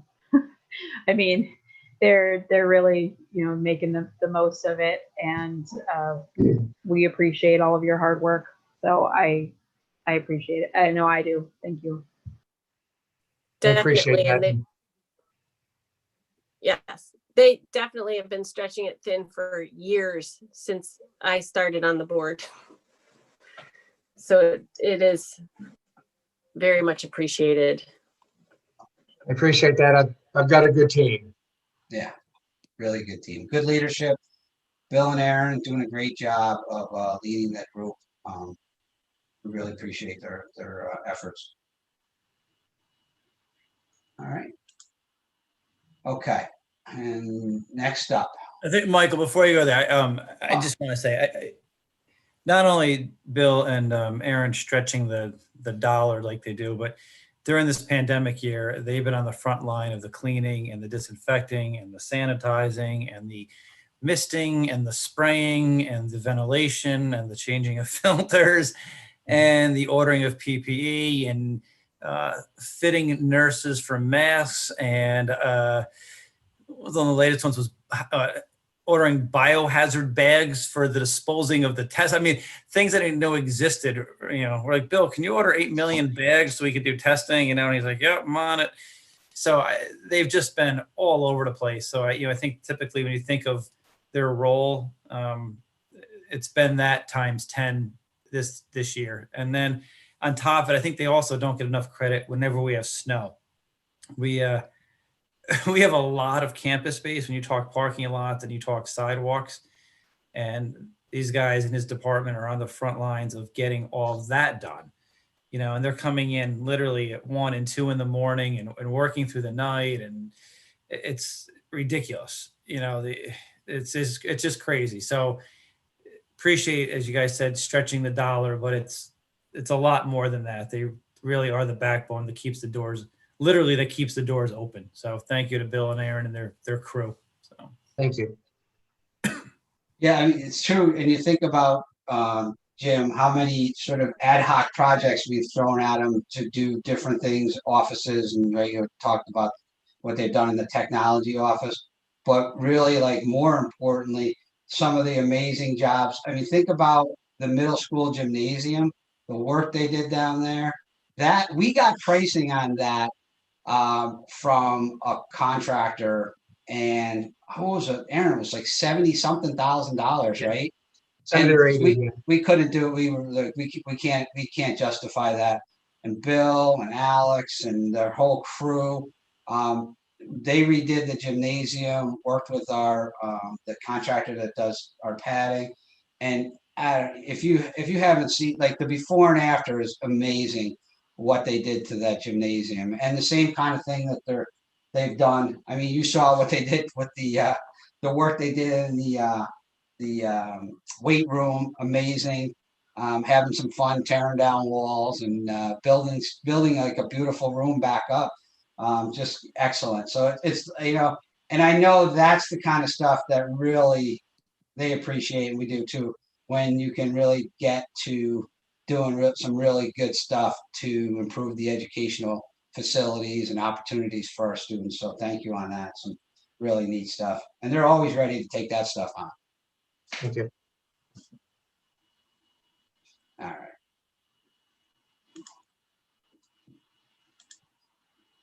So now over our technology budget. How's this for size?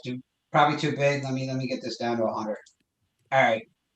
I'm going to start here just briefly. I'm not going to start on the budget, and then I'm going to turn it over to Lynn and Matt to talk a little bit. But I'll just give you some history, because really I think probably maybe Chris, Jesse, Peter were around when I first started back in 2007. Hey, we Mike, didn't have a tech. can I interrupt you real quick? Can Aaron and Bill, do we need them, or can Oh we? No. I thought Aaron's got to get up in 10 minutes to go to work. I thought right. You guys can head out.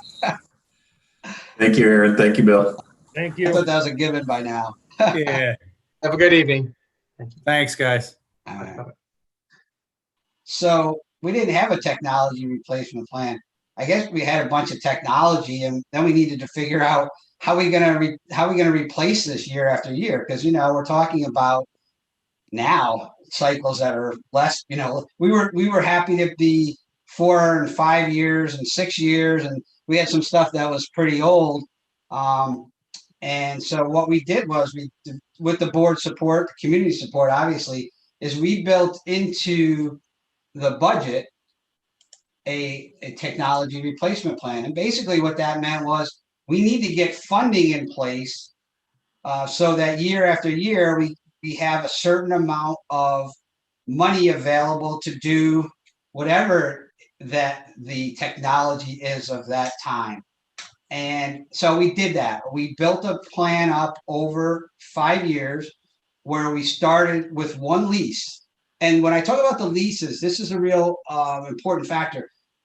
The leases and when we purchase technology, even if we do the cash purchases through Questar, that's state aidable as part of a kosher. So as Harriet was saying earlier, we're in that 60% range. So basically 60% of the cost of these leases and the replacement plan are aidable through the Boces budget. And when I mentioned Julie Best, Julie is our contact down there. And Lynn will tell you, we throw Julie some stuff in like a short time frame. She's got to go out and get quotes for us on all of these things. She works with us on the network copier printers, and she's fabulous. I always joke with Julie. I go, you're appropriately named because you are the best. And I made sure at one point that Jim talked to Gladys about Julie, because she's just a huge resource for us down there. So we were able to, again, with the board support, the community support, build up this leasing plan where we would have these 5 active leases going at a single time. So it took a little time to build up, but basically it kind of works like the bus replacement plan. As we get to the end of these 4-5 year cycles, a lease drops off, and then we add, we're sending technology out, whatever that technology is that's been identified as being obsolete, that's going out, and we're utilizing these leases to bring in the next iteration of whatever the technology is. So that's kind of how you see how these are staged. So we have some stuff next year, a couple leases. We kind of got off alignment because we needed to make some big purchases. And again, Lynn and Matt can talk a little bit more about what these big purchases have been over the last few years. But basically, you can see it's kind of tiered. So then there'll be a replacement in 22, 23, and then another in 23, 24, 24, 25, and so on. So that each year we want to have the one lease drop off and another lease come right behind it to replace it. And this will give you a little idea, because I kept track of some of the things all the way back to the first leases. So this goes back to lease 1, which was our starting lease back in 12-13. We were buying Dell Latitude 2120s, managed carts, some wireless access points. Lynn, are these like these things are like dinosaurs, right? And we've talked about that now. Like you wouldn't use these things as doorstops, right? You would be very upset if you had to use one of those. Yes. Right. It's just funny so you can kind of look through how things have changed. There's a lot of desktops in here. These Dells, these are all desktops. And then we start getting into the Chromebooks when we started getting into at least number 7 and 8, and it kind of it morphed from there. So what this used to say, like desktops, I still leave it on there because they do occasionally, we do replace desktops and laptops, but it's like all this tablets and smart boards and other really exciting educational technology that's part of this replacement plan now. So that gives you kind of a little history in how we got to why we do this and what the importance of it is and sort of the financing concept behind it. And so now I'll turn it over to Lynn, Matt, if you want to jump in too, because I think it's important for you to know, and you've sort of lived it over the last few years, like what happened, what evolved that suddenly we went from these laptops and these yoga laptops to here, where we're Chromebooks, 300, 312, Chromebooks and tons of them, 679. So go ahead, Lynn, I'll leave it to you and you can give them a little. Okay, thank you. So I think it's pretty obvious that technology played a key role in allowing us to just continue working over the last year, allowing, teachers to teach and students to learn. And so to the board and to Michael and Matt and Jim, thank you for your leadership and your foresight in making sure we have a really strong, stable replacement plan. Because some people said, wow, you guys were pretty lucky that you had these Chromebooks when we went, remote. And I don't know if it was lucky or smart. I think it was smart. Part luck because we got some, orders placed and delivered, which some other schools didn't have that luck. But, a lot's been going into this year after year. It didn't just happen overnight, like Michael said. So I'll give you just a really brief summary of what we did in 1920 to get us to where we are. In 1920, we were only in our second year of a one-to-one program. And when we say one-to-one, we mean we issue a Chromebook to a student. So in 1920, last year, we were only in our second year of that. And at that time, we were at the point where all 6th, 7th, 8th, and 9th graders had a Chromebook. But we always had the plan. It had nothing to do with COVID. We had the plan to expand that up to 12th grade. And in the summer, we did order Chromebooks for 6th grade, 11th grade, and 12th grade students. So at the start of September, all of those students had a device that they could use, whether they were remote, hybrid, in person, a combination of all of the above. We also had increased the number of devices for elementary students, which was really, very, very lucky on our part because we had, I think, issued about 100 Chromebooks to K-5 students that were doing 100% virtual work. Another thing we did this past summer was we ordered a Windows laptop for all teachers in the high school, along with a docking station that allowed them to be able to teach to these different modalities at the same time. If you want to see teachers just completely do a 360, now they're teaching to kids at home, kids in person. They have about 3 different displays so they can see what they're teaching, and the students that are participating. And it's really, really impressive. Prior to COVID, one of our biggest challenges was how do we make teachers and students really understand how powerful technology can play in their role. And, thank you, COVID, you did that for us. So they're doing it really out of a necessity, but imagine when the necessity isn't as much of a necessity and they can do more innovative things with it. The teachers have, I'm just so proud of some of these teachers that were you know, they admitted they didn't like technology, they didn't want to use it, they just had to. And now they're doing things that they never, ever would have imagined. So it's been really, you know, the positive part of what's been going on in the world. So moving forward, how do we keep this going? In the replacement plan, what we are proposing is to expand the one-to-one program down to 5th grade. So that each year we, you know, provide at the 5th grade level a Chromebook. They use that up until middle school. So they use it in grades 5, 6, 7, and 8. Then 9th graders are issued a Chromebook and they use it in grades 9, 10, 11, 12. And there we have a really, really good plan that's realistic to get 4 years out of the Chromebook. And it's really good for forecasting too, right? So when we've got that plan in motion, each year we buy Chromebooks for grade 5 and grade 9. We also continue on with the replacement of teacher devices at the building level. So this past year was high school, and what we're proposing for this summer would be Algonquin Middle School. And then we would move our way through the elementary schools so that each teacher device is on a 5-year cycle. And across the board, okay, it's 2022. We know it's West Sand Lake's years for new devices. And then all the teachers in the building are at a really even playing field.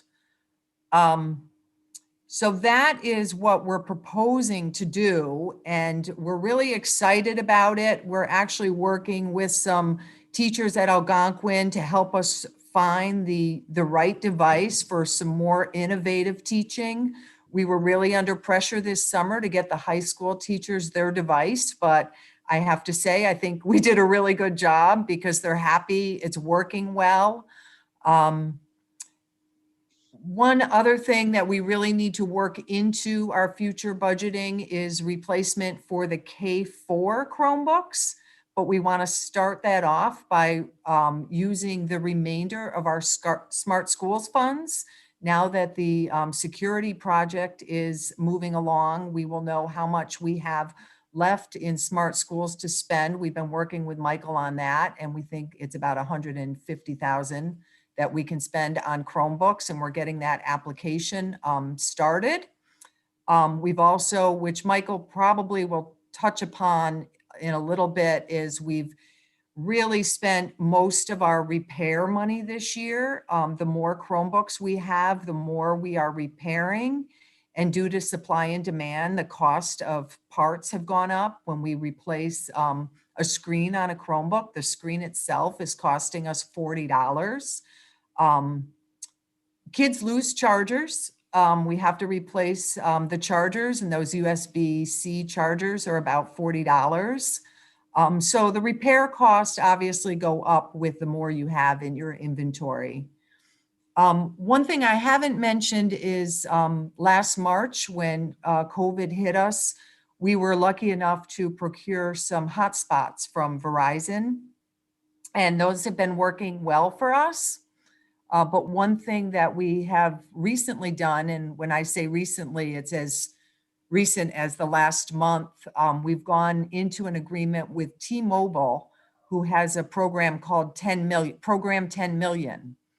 And T-Mobile is trying to get 10 million children in the United States with internet access that otherwise wouldn't have internet access.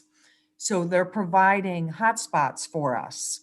So we're going to be collecting those Verizon ones that we've handed out and give them T-Mobile ones that are costing us nothing. They're free to the district. They're not unlimited. So there are a few limitations, but the amount of data they're giving us should be sufficient to get their schoolwork done. Excuse me.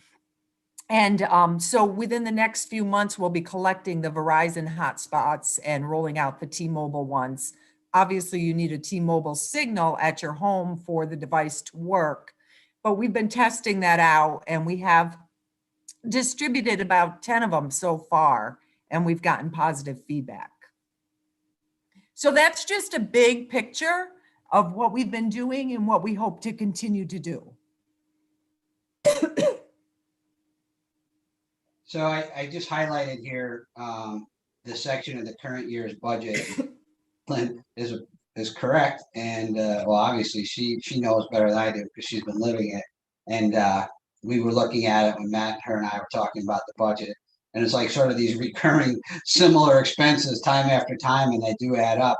So we want to talk a little bit about that. Is there a way to sort of offset those costs? Because in the bigger picture, that's the big picture of the technology budget. That's really the only thing we're suggesting that we increase. We did have a Chromebook repair line, but down there we've already spent that out too. And so we started digging into the AV, computer AV repair budget, which is now, again, like Lynn said, spent out.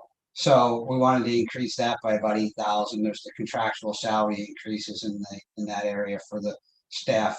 And so, Matt, do you want to share a little bit about what your experience was in Queensbury with this, and just some ideas around it?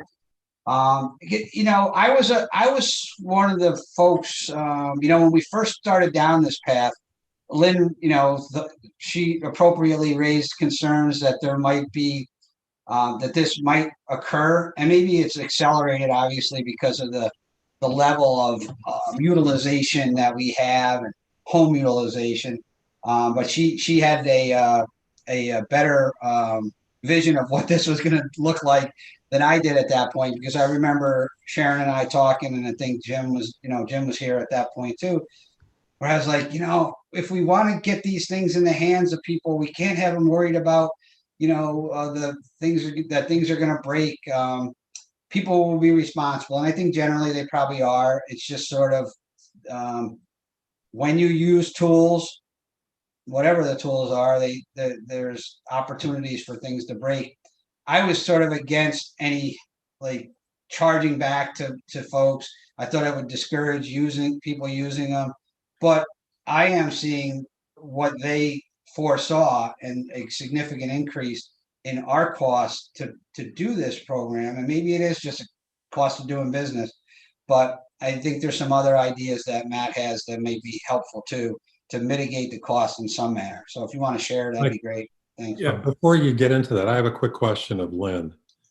Do we have any idea of network coverage and how many families actually have access to the internet and how many do not?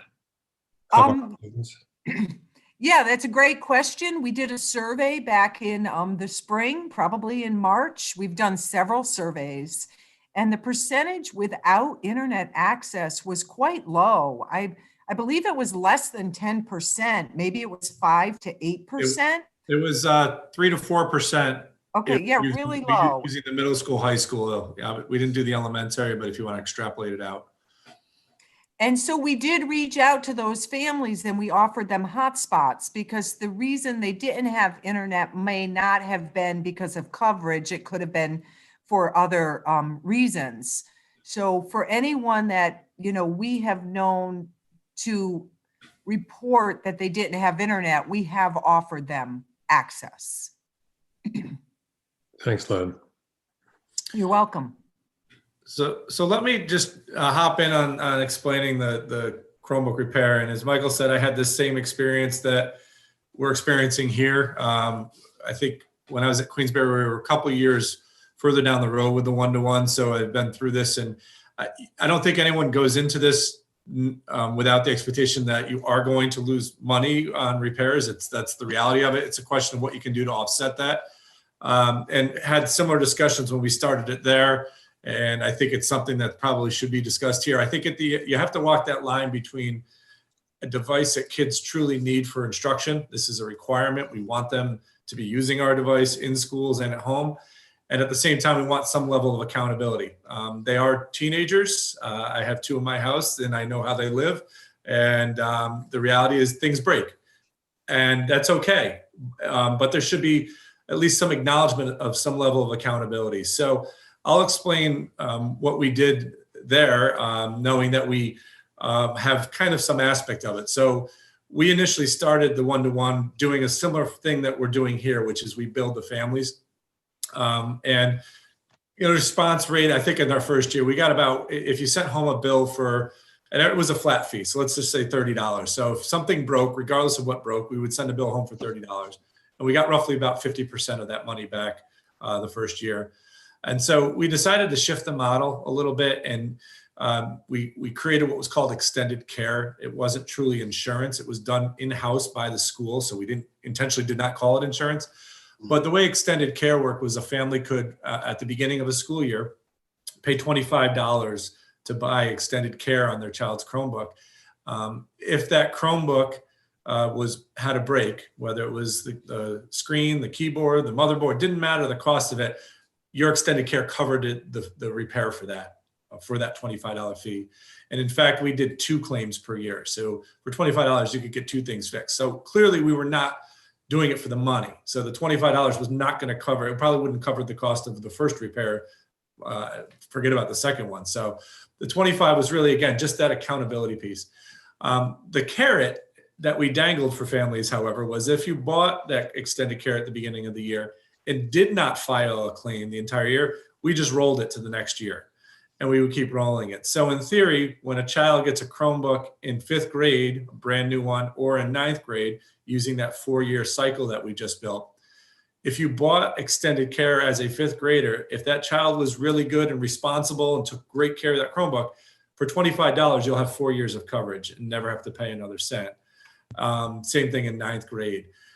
And even if you do have breaks, $25 is a reasonable cost. I don't know if that's still the right number. That's a few years old. So, the cost of parts has gone up a little bit, but something that was small enough that it would incentivize people to actually buy into the program and hopefully get more people to buy it that don't have to file claims. That gave us a little bit of seed money. Again, it didn't cover the cost of all the repairs, but it at least felt like it was somewhat accountable. And the way that it worked from going forward is if the child did have a claim, they had to re-up the following year. So they could pay $25 if they broke a screen the following year. We would send out an invoice saying, hey, if you want to re-up, it's $25. And if they didn't buy in, that's fine. We would invoice for the parts. So if it was a broken screen, I think it was like $35. If they lost a charger, it was like $50. And we'd send that invoice home. And we still wrestled with getting people to pay for those. We had some, I think for lack of a term, call them like work release programs that if they couldn't pay for the invoice, they stuffed envelopes in the office. We actually had some kids prepare their own Chromebooks, just something, again, it's about the accountability that it wasn't, as much as we believe this is an important piece of their instruction, we still want them to have that ownership and to take care of it and, have some responsibility for it. It's no different when they borrow an instrument or borrow a piece of sporting equipment, football helmet. There's accountability, there's implied accountability, and the same thing with the computer. So it's really not about making money as much as it is just establishing accountability. So that's something that I brought forward to Michael and Lynn, knowing the discussions you've had in the past. It might be something we want to consider. I believe the one-to-one handbook was written when it was just the middle school. Now we have 2 buildings and eventually all 5 when you add 5th grade into it. So you're going to start to expand really what our base of kids that are going to own, quote unquote, own Chromebooks, that we probably do want to revisit this and make sure we're doing this in the most appropriate way. Any questions on that info? I think Ann does. Okay. Really, I really like that idea. I'm all about accountability when it comes to kids, all about it. And I wonder if there could be, or if you're already doing this, when I know that they have to sign some kind of agreement that they're going to take care of it or whatever. I seem to recall that. But I wonder if you could do like a schedule of costs. If you lose a charger, it will be $25. If you break a screen, it'll be $30, and have a list of charges of what you'd be invoiced should something get lost or broken, and then say, or you can buy into this extended plan and here's how that works, right up front, So they understand that if they don't buy into this extended care, that this is the amount that they'll be invoiced should anything happen. And I really love the idea about having them work in the office or work in the library or, you know, whatever it takes. I very much a proponent of accountability, and especially, you know, if Frankie dealt with a broken phone for 2 years because I was like, you didn't want the good case, that's your problem. You know, and 2 years until the thing wouldn't even turn on. She had to deal with a broken case or a broken screen because she wouldn't get the right case for it. And I was like, that's your choice, but you're going to live with it. So I really appreciate that idea and thinking outside the box. And I just wonder if you could bring up like a cost schedule, you know, so they know what to expect should they not buy into it. Hey, Matt, this is Chris. Just curious. I mean, in terms of how Queensbury did it, I mean, it sounds like kind of a heavy lift from an administrative standpoint, you know, in terms of setting this up, maintaining it. Like you said, I mean, if there's a work release program, getting those kids to show up to do what they need to do. So I'm just curious how any sense as to how heavy a lift that is. And yeah, you know, I don't need the exact details right now, but I mean, yeah, I guess Lynn's team's already busy. Yeah, in general, you know, from an accounting standpoint, we actually ran it right through my school bucks, so they could buy it similar to how they add money to their cafeteria plan. So we didn't have to worry about the money part of it. That was a big help from the business office standpoint. There was like a form when a break came in. The form automatically generated an invoice and got sent to the building, and the building distributed the invoice home. I think that's pretty similar to what Lynn's currently doing. So, you know, we had in the tech department, we had a list of anyone who had extended care. And if a break came in, we referenced the list. Oh, they're on it. We just fixed it, returned the Chromebook. If they didn't, they would probably do what they're normally doing. So I don't think it's going to add too much more because you're basically just referencing a list of kids who have it. And then beyond that, you're using the same process you're using now. The only thing I would say would be the addition, and it was certainly a little bit more of a lift on the buildings part, is working with the buildings to do a better job of tracking the kids who had paid and not paid, and then reaching out to the kids who didn't to say, you know, is there, I used to say, you know, my role as director at Queensbury, I'd say, I don't know the kids like the buildings do. And the buildings know right away when they see an invoice that this is going to be a real struggle for this family to pay. So let's reach out and work on an alternative way to do it. So that does add a little bit more to the plate of the buildings.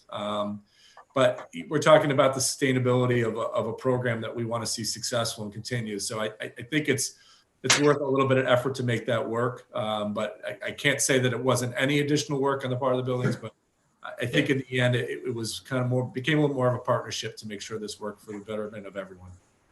No, I love the idea. And I mean, I guess as long as from an administrative standpoint, you guys feel it's something that can be done, I think it would be certainly something that should be considered. Can I ask a quick question of Lynn? Sure, of course.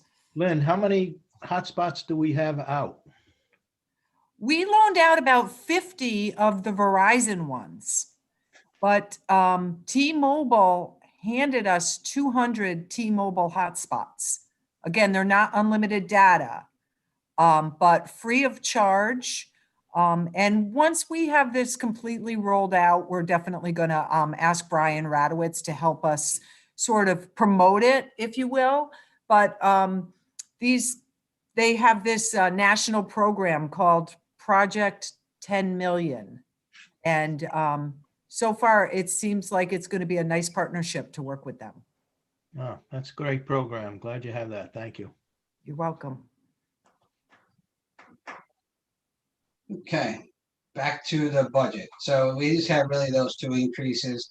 I just give you a couple other items that on the technology budget that you might may or may not be aware of. The district, all districts receive what's called instructional material aid and technology hardware aid. These two aids, so this amount for tech hardware and software aid, these two things are state aid that's given to us based on pupil counts. So, you know, it's been declining somewhat, but it's not huge, but that's just so you're aware that's out there. These other items from Boces, throughout the state, there's what's called regional information centers, RICs, and they're supported by various Boces. So our region's RIC, the Northeast Regional Information Center, is supported by Capital Region Boces. So their operations out in Colony, and they support many of our software and management tools, I'll call them, in the district. So they support the school tools student management system, which provides all various types of student management operations throughout the district. Some of you use it to go on and probably check, look at your child's grades, scheduling. It's a depository of all student information. That it's a huge part of the operation of the district. The RIC also provides us our fiber network, which is between our buildings and out to the rest of the world.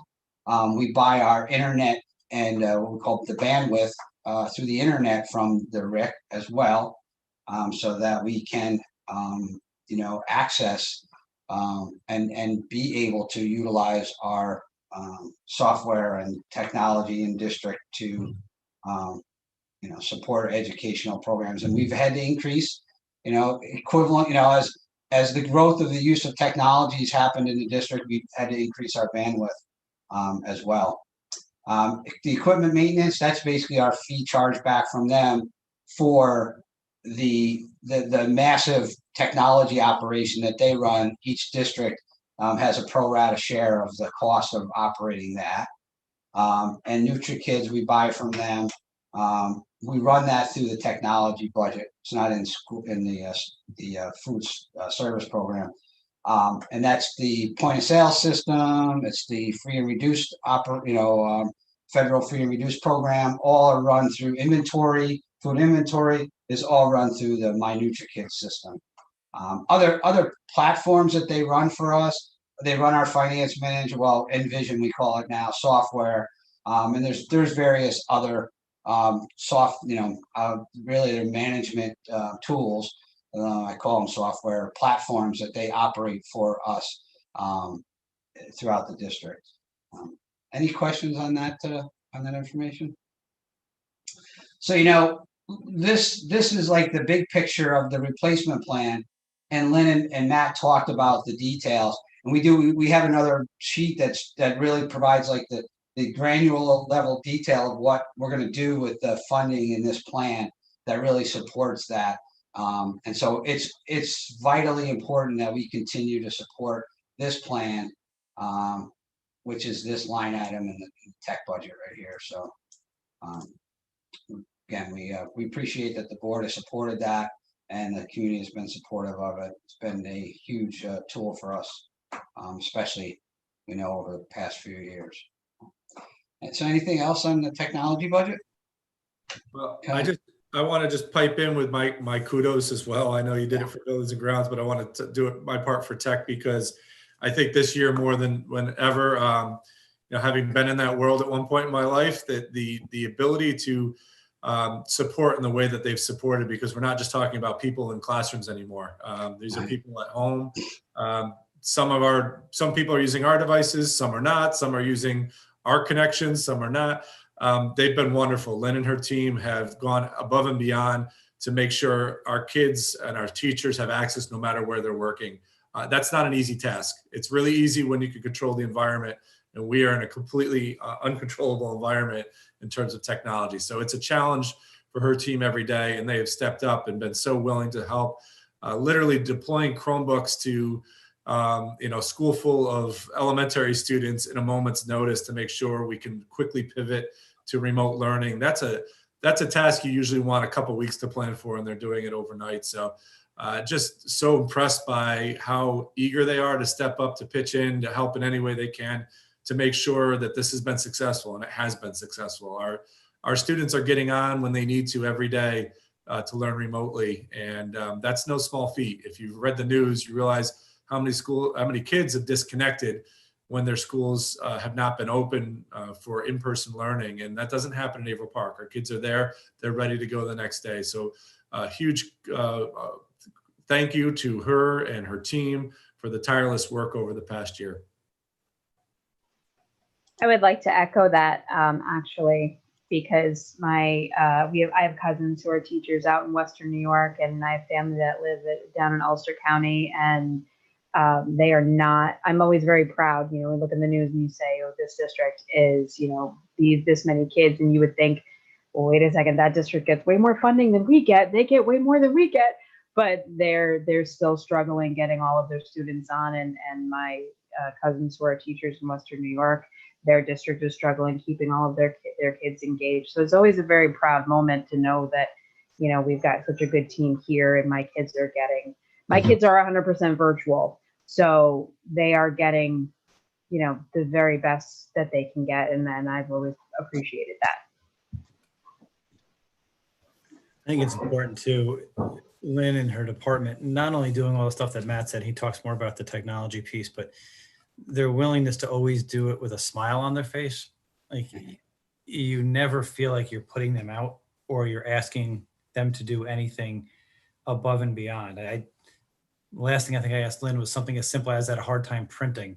And I'm like, no rush, whenever you get a chance. She came down right away and spent like half an hour on something that, you know, should have taken 2 seconds, but I had an issue on my computer and she was in the middle of 10 other things. But it's that type of stuff. Not only they do this stuff, and Lynn and the entire department, it's the amount of positive feedback I know I've received regarding Andrea and Shannon and Travis as well. And again, not just doing it, but doing it so willingly and so happily. And people already feel bad enough when they're bothering you, at least most people. And then to just make them happy as you're doing it is great. So thank you. You're welcome. It's fun to work on a fun team, though. We have a lot of fun doing it. So thanks. Thanks, Lynn. Danielle, we're about halfway done with the meeting now. If you want to maybe get up and stretch. You want to quit? This is like halftime. If you want to, you joined one heck of a meeting to start with. Wow. Like, that was a blood oath, that thing.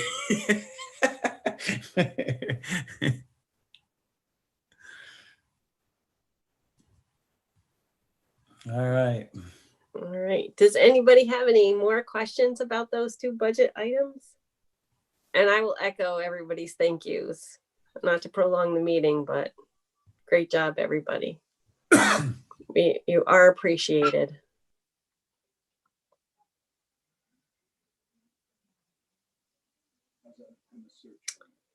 All right. Well, I guess you are free to go, Lynn. If you want to.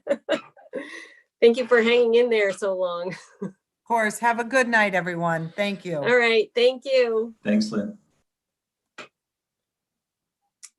Okay. So I think that brings us to the next item, which is our capital project discussion. And in our board notes, Jim had asked the board to consider a few questions. The administration is interested in our perspective of what the board wants to provide, or they're looking for the board to provide guidance to them on the tax impact that we think the community could handle, a time frame for when we should put out this next referendum, and how to approach that, whether we want to do it as an entire board or restart a subcommittee. So with those things in mind, if anybody wants to jump in with some thoughts, that would be fantastic.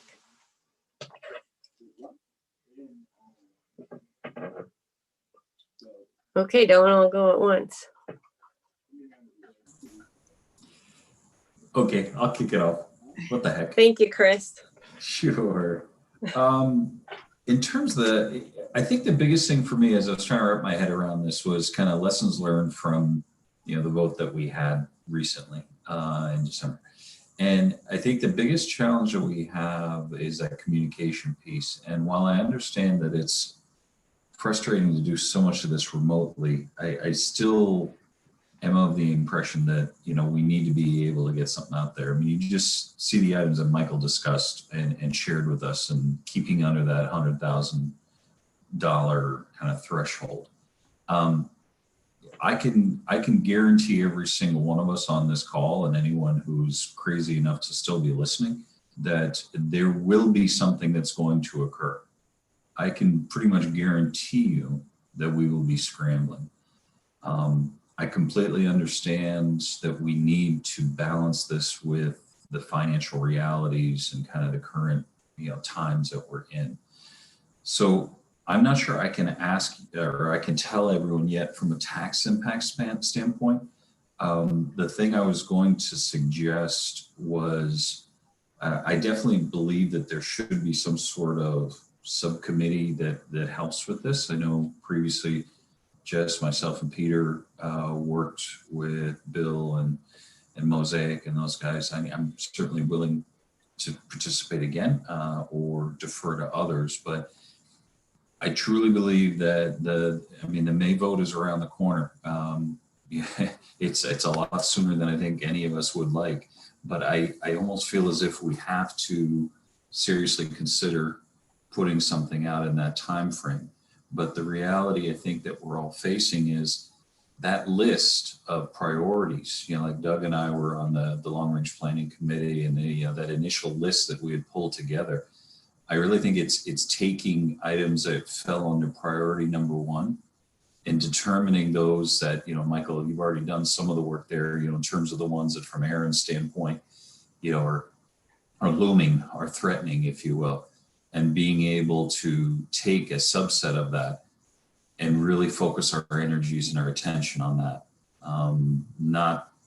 Not try to do any of the other items, you know, whether it was the second vote that we had and some of those other things, but really just focusing on those non-sexy, keep the lights on, roofs from leaking, boilers from exploding. And I think that subcommittee could use, you know, based on some just suggestions at Mosaic, as well as Bill McMorty and such, is really coming up with what are those critical items that we need. And based on determining those critical items, I think we could then really come up with a better understanding of what the tax impact would be, because we have to get a sense as to what's that dollar number and being able to make that determination. So I'll just throw that out there to the group. I'm just looking at the list here. So tax impact, I think I answered that one. It's hard to say right now. Time frame for the next referendum, I really would hope that we could do something for May. I realize it's aggressive. We'll restart the committee, the subcommittee. I mean, listen, I think that subcommittee should occur. Those meetings can be in public, by all means, similar to these meetings, if people want to participate. I know there's a few people that have reached out to us via the board thing, that making sure they're aware of it, or any, you know, key folks, anyone who may have participated in the past set of long-range planning items, or just kind of putting out to the community. If you want to be part of this, we welcome your input. I'll shut up. Chris, I wanted to say I was thinking along the same lines earlier, and that is, rather than approaching it with trying to come up with a number of 1 or 2% or whatever percentage of tax impact, we'd more or less be pulling that out of the air. But if we listed the number one priorities and all of the safety measures that was already prioritized, that have been prioritized by that committee, we might not even need to meet again more than once as a committee if we knew the number, the dollar amount of all the number one priorities and the safety issues. And we might back into a tax impact number from that list. Can I ask though, is there like a different color font or some other way we can present it other than it already was? Because my thought was that Mike did an amazing job listing out those things to begin with. So I'm curious for suggestions on how we communicate that list more clearly. Well, so what I was going to say that I almost see that the job of the subcommittee is, it almost seems like the easy part, which recognizing that's an absurd word to use for any part of this process, is I guess, further culling, right? Further, like really like what Chris said, like the thing that's going to be the next actual incident, right? And to try and prevent that. So that's where you kind of presumably get your new option one. In my mind, there is only option one, right? That's, the real job for a subcommittee is the presentation, is the communication, because, we all believed, and I think rightly so, that everything was justified, and then crafted in a way so that if we wanted to be more conservative, we could. We could be more conservative than that, I presume.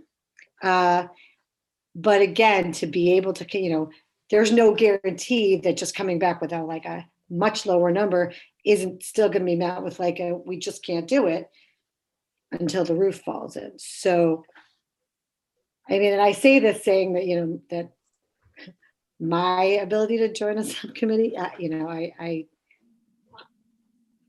got a lot of opinions, but I don't want to. I did have a question though about the community member who had put out an idea of sort of having more online forums, and I know that we have to be mindful of how many of us are there. But that is what I would envision the subcommittee kind of coming up with. What's the outreach we can do? We get to a number, but what's the outreach that we can do to make this as accessible as possible? So it's almost less about the numbers for me.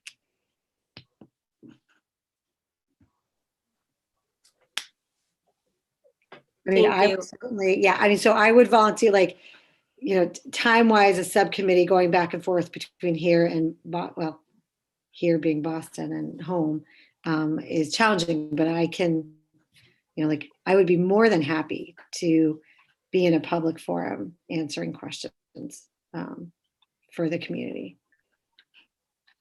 like this.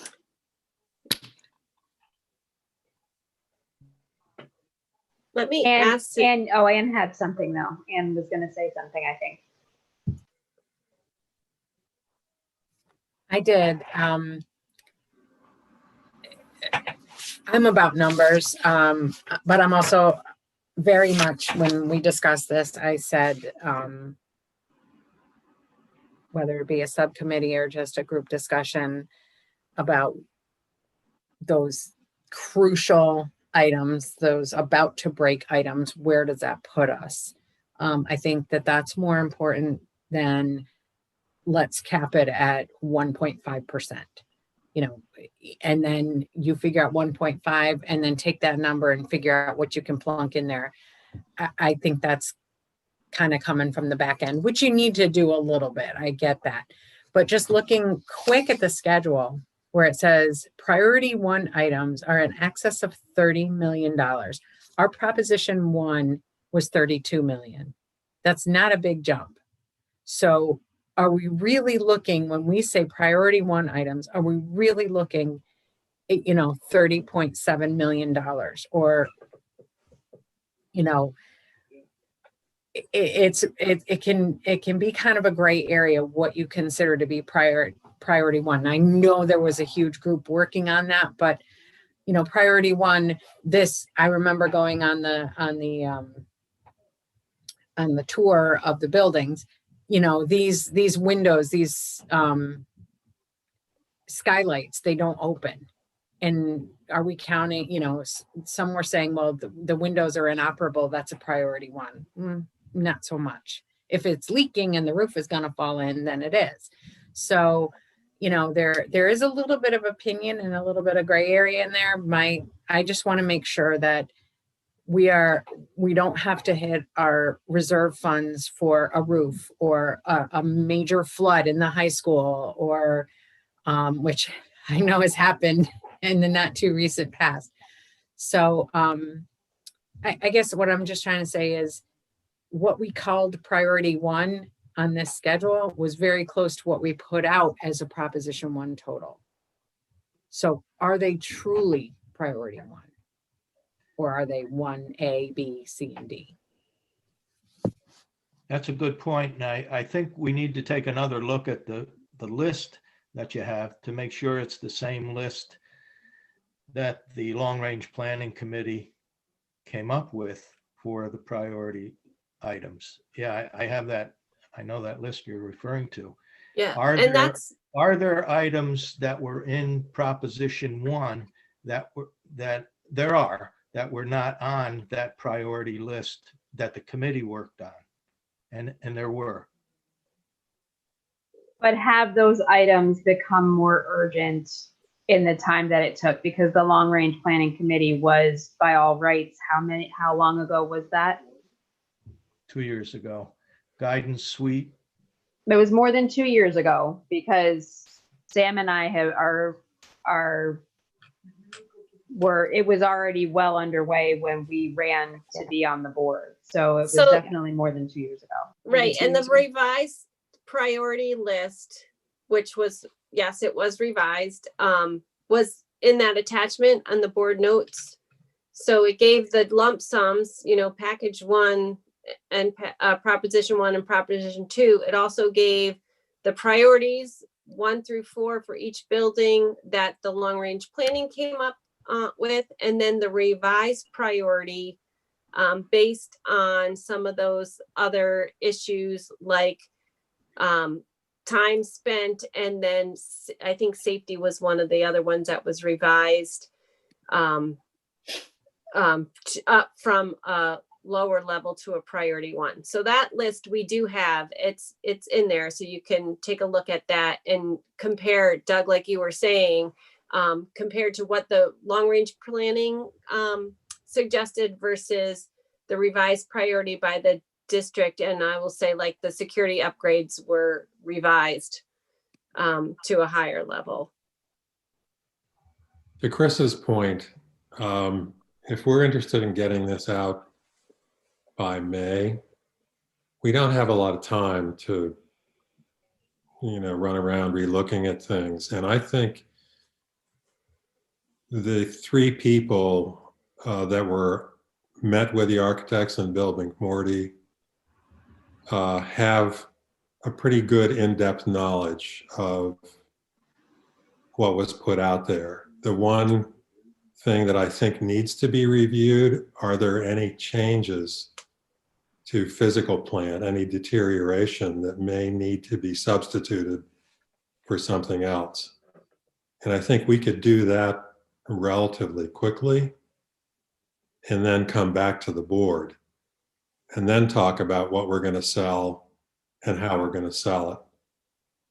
And, just get that part of it wrapped up. It's, just focusing on the security and maintenance issues, critical maintenance issues, is something that Aaron and Bill are very much well aware of. So that would be my vote for how to proceed. I go along with you, Peter. Sorry, Jesse. Well, I just want to ask the administration if May is even realistic, because I'm feeling like it's not, but that's my gut. And I don't know, like, if we back up a timeline, if we could even do something by May, given that we would need to do this, all those steps with the seeker and stuff like that. I think May is definitely aggressive in terms of the timeline with dates and hitting the milestones we have to hit. There's no doubt about that. I think probably more importantly, I think there's a concern that this budget's going to be challenging to begin with. And if we're looking at cutting and going out with a project, the budget potentially, the general budget, the May budget vote is going to be challenging enough. Putting something out to the public that may end up hurting the general budget would be potentially catastrophic. If the general budget doesn't get approved because the capital project clouds the issue or whatever it does, I think that's something just to be careful of do we focus on a general budget that is solid and good and is going to have to have some form of cutting in it anyway and get through that process, right? Because we're going to start getting into the potentially, what do you value more, class size or extracurriculars, or there's going to be a lot of potential stuff in this budget. We just don't know yet, right? And even with the new administration's plan and the governor's budget of, are we getting $5 billion from the feds or $16 billion from the feds? There's so much uncertainty right now that we can't really give you a very accurate picture of what's to come. So that's my only caution, I guess, is time. I think that it's going to be a challenging enough May budget. So Jim, what are your thoughts then? What are the administration's thoughts on, if not May, then when? I think realistically in our minds, the fall would be the time to do it. If we did a September, October, November, somewhere in that time frame, probably makes more sense, gives more time to work through some of the capital project issues. Because remember, one of the things that we heard was communication. So I don't agree know. with that, yeah. But one of the other things that some of the feedback was that people thought by splitting it from the actual budget vote, like we were trying to hide something. That was said by a couple of people, which obviously wasn't true.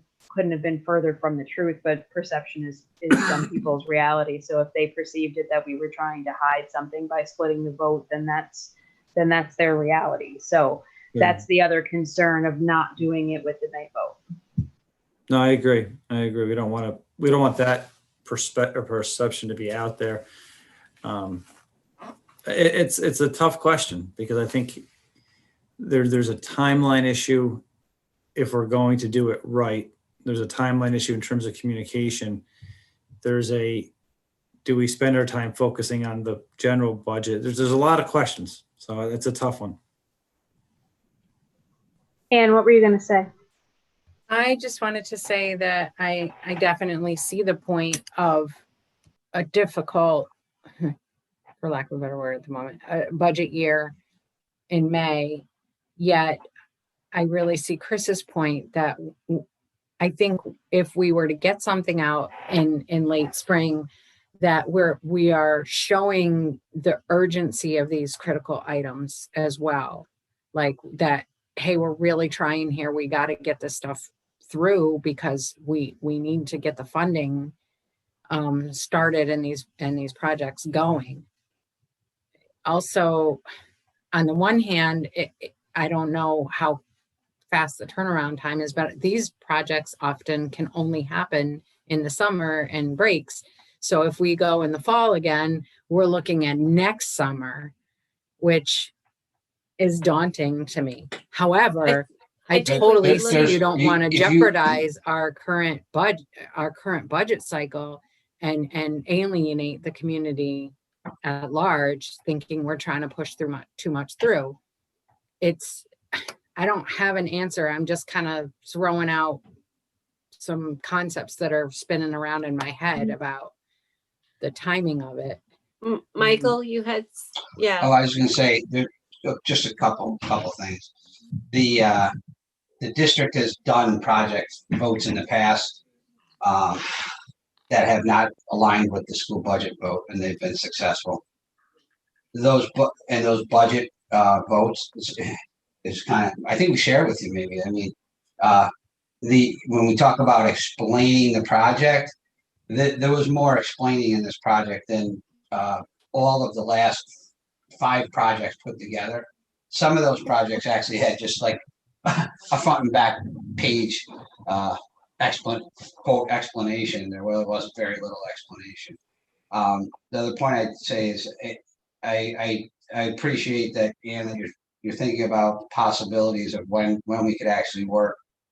There's nothing that's happened. No matter when you vote, there's nothing that's happening this summer at all, because I mean, no matter when you vote, if you voted in May or even before that, there's no work that's happening this summer related to that project because we would never get designs done and submitted and through SED.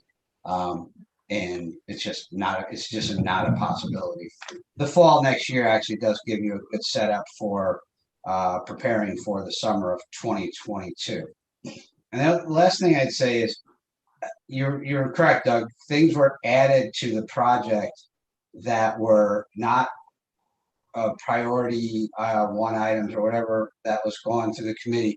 But there was no time that we ever said that the project would only be what the committee would recommend. And the fact of the matter is those things that we asked principals, hey, what do you need to improve your educational environment? Not what would be cool to have or what, I mean, the trailer has been talked about for the 14 years I've been here. So it's not like some surprise that that's something we just came out of nowhere. The Miller Hill cafeteria is a product of the district, the congestion, the issue with that is a product of a decision that we made to close the Sand Lake School and put all the students into that building. And so while it's not, it was not a inappropriately sized cafeteria for the students that were there prior to the closing, and we didn't double up because we had declining enrollment, it certainly put a strain on that cafeteria as an appropriate facility. I only wish because I know you did participate in the the long range planning. I only wish you had the opportunity to actually before you denigrate those things as not necessary or non-priority ones or not important for the program. I wish you took the time to actually go out and explore like the board did when we took the field trips and then other times when they've seen those facilities. I think being an educator and a former superintendent, I think we would have, we wouldn't have had to convince you because you being student-centered, you would have understood why those were important to those principals. It wasn't, and why it was important to all of us, why we thought that those should be priority ones, because they really do negatively impact the educational environment. So, I mean, I guess those are the things I'd say at this point. Going forward, if you want to review the priority one list, I already talked to Bill McMorty, Peter. He suggests there's nothing that's a priority two that's now a priority one. Our feeling is that we can't start dealing with priority twos. We haven't even dealt with priority ones. That those need to be addressed, and that's critical for the district, not just in this project. And I've said it over and over again, right? We're just in a situation now that is unfortunate, and I don't know how many times we can explain it to people that we were the beneficiaries of $100 million worth of 95% or more aided projects, and that this not only is critical because of the important building needs that are not happened and have, are on the list, is because it's the setup for the next project that's going to it's a snowball effect that's going to create problems for this district for a long time. And I said at the gym when the project didn't pass, I said, this is devastating to the district. I don't think people understand how bad this is. I guess that's all I can say. Mike, I did visit all of the buildings with the committee. I remember that summer's day that we got on a bus and we went to each of the buildings. The principals met us at the door and we saw the repairs that were needed. And I was appalled. I was appalled. Yes, we really need these repairs to be made and these renovations. And the messaging was Proposition 1, and maybe maybe is the way some people interpreted the messaging. The messaging was Proposition one was the needed repairs. But then there were things added that you just told us about by the principals to enhance educational programs, which I have no problem with. But that was the messaging that where it went wrong. That it wasn't just the needed repairs. It was some improvements that guidance suites. With all due respect, Doug, with all due respect, here's where the messaging went wrong. People don't want to pay any more taxes. There was I don't know, name it 100, 150 items on there. People complain about, or I shouldn't say complain. They raised concerns about this item. Some folks said they didn't vote on it because of that item, or some people told you they didn't vote for that item, There's 150 things that we were trying to get done. If you want to vote no, you're going to find a reason to vote no in there. The problem with the project not passing, and everybody should come to some epiphany on this. Of course, there's people that weren't happy with, and I get it. I mean, I can't argue with them. I am the one that said it's hard. I don't spend other people's money lightly and recklessly. I've been an advocate and fought like crazy against Boces when there was issues with what they were doing with our money. People know I fight like crazy to get our revenues because I am uncomfortable with it. I'm especially uncomfortable with it. My son lives in the district now. So, you know, we're not unlike other districts, okay? Taxes have gone up. They've gone up almost 24% during the tax cap era. I know all those numbers. It's hard for me to not admit that people should be and are concerned about their taxes. The fact of the matter is that budget did not, or the project didn't pass because people didn't come out and vote. Yeah, there's, I don't know what came out, 1,600 people. Most of our families did not even come out and vote. So the people that did come out and vote, they didn't say they didn't want, in my opinion, they didn't say they didn't want a guidance suite or to get rid of a trailer or to make an appropriate cafeteria at Miller Hill. They said they don't want to pay any more taxes. And that's just the fact. And I understand that. So if the case is everybody, I can tell we're all concerned about what project's going to be put out and how it's going to be perceived and whether people are going to revolt again because there's going to be a tax increase. If it's not going to be supported by that, I think the realization has to be that you folks as a board have to sit down together and figure out what it is you want to do with this capital project, because it's really on you at this point to come up with it. And I can have Bill McMorty come in and Callie can come back in and tell you about what the things are on the priority list, what they mean. It's been a while since we've talked about them.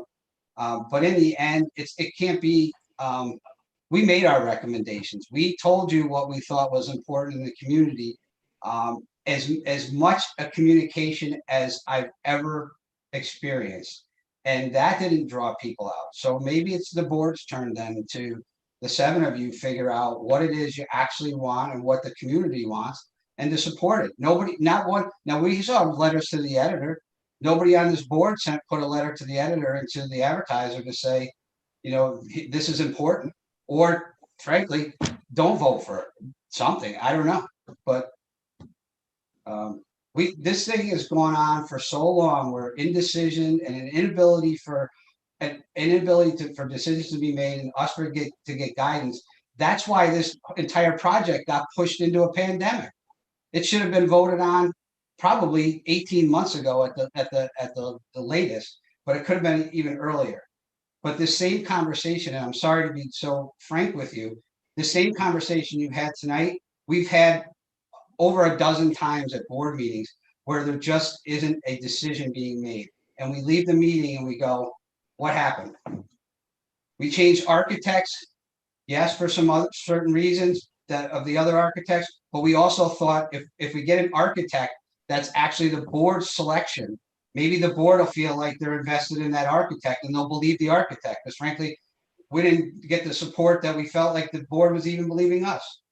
So from my opinion, you know, and maybe you didn't ask for it, but that's it, that the board's got to make a decision on what you want to do, what you want in, what you want out. We'll tell you what it's going to cost in the end. And you've got to support it, because this is real serious situation for this district. I'm just telling you, it's really serious. Thank you. Thank you, Mike. I thank you, Mike, because I appreciate every single word of what you said.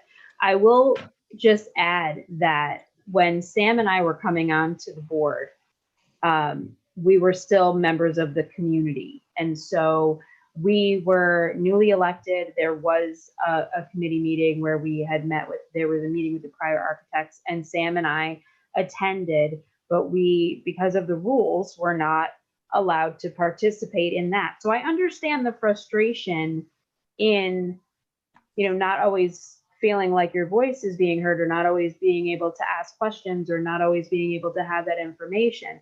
That being said, so much information has come out and been given out, and it comes down to the point where whatever, I support Proposition 1 100%. So I don't need to be on any additional subcommittee. I don't think any of it should go, but whatever anybody decides needs to be cut from the proposition, or whatever we put up for the community to vote on next, I support wholeheartedly 100%. And I will tell every single person I know that they should vote for it, the same way I told every single person I know that they should vote for the last one, because the district needs this, the kids need this.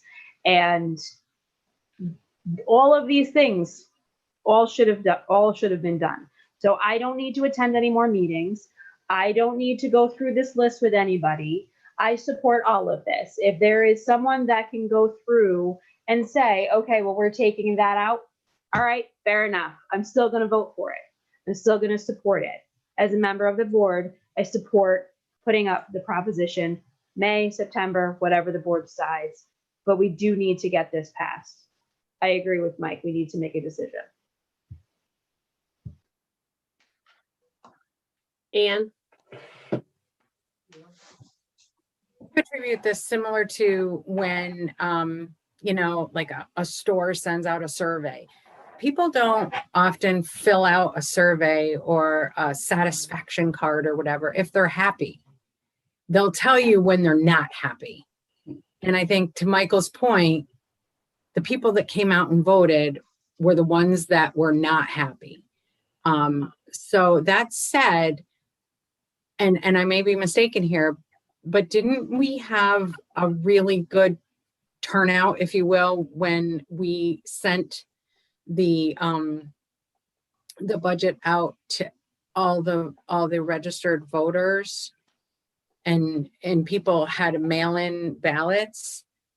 Is that an option that we could do that at the district's expense? I don't know how much that. And I wanted to do that. We had, I would have liked to have done that. We had over 4,000 people vote. We had a 68% positive vote. I would have felt better about the vote. And the option was no. We asked council. And we put that right in the newsletter. We couldn't have communicated that even more. Look, folks, we would have liked to have done this. We checked. It was for one executive order for that specific election. In fact, school districts right now are on one of my business officials' calls saying, you know, it was a lot of work, but if we had more heads up, like if we started now, it would be a lot easier to do. We aren't afraid of that as we thought we should have been. And frankly, you know what? And you're right. If 3,000 people came out and said to us in a vote, you guys, we can't buy into this, I would have actually felt better. I feel worse that most of our community did not even bother coming out to vote. And you can say, well, it was during the pandemic and it was in December. 8,000 people or something of that voted in the general election the month before. I checked the numbers. So people came out. All right. And we told you we're living with the reason right now of why we needed to do it then. It was very clear.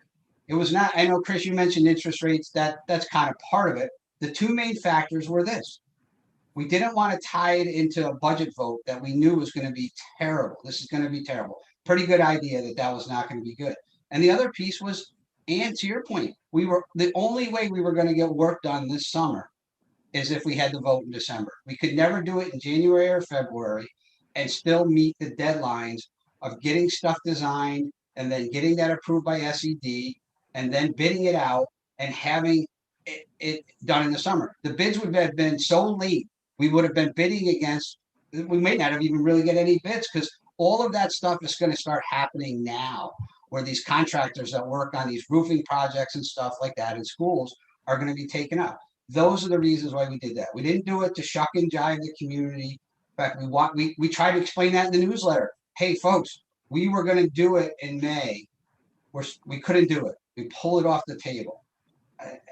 If people don't believe us, I don't know what a newsletter, 8-page newsletter with nice pictures and explanations and hours of thought into the narratives will do.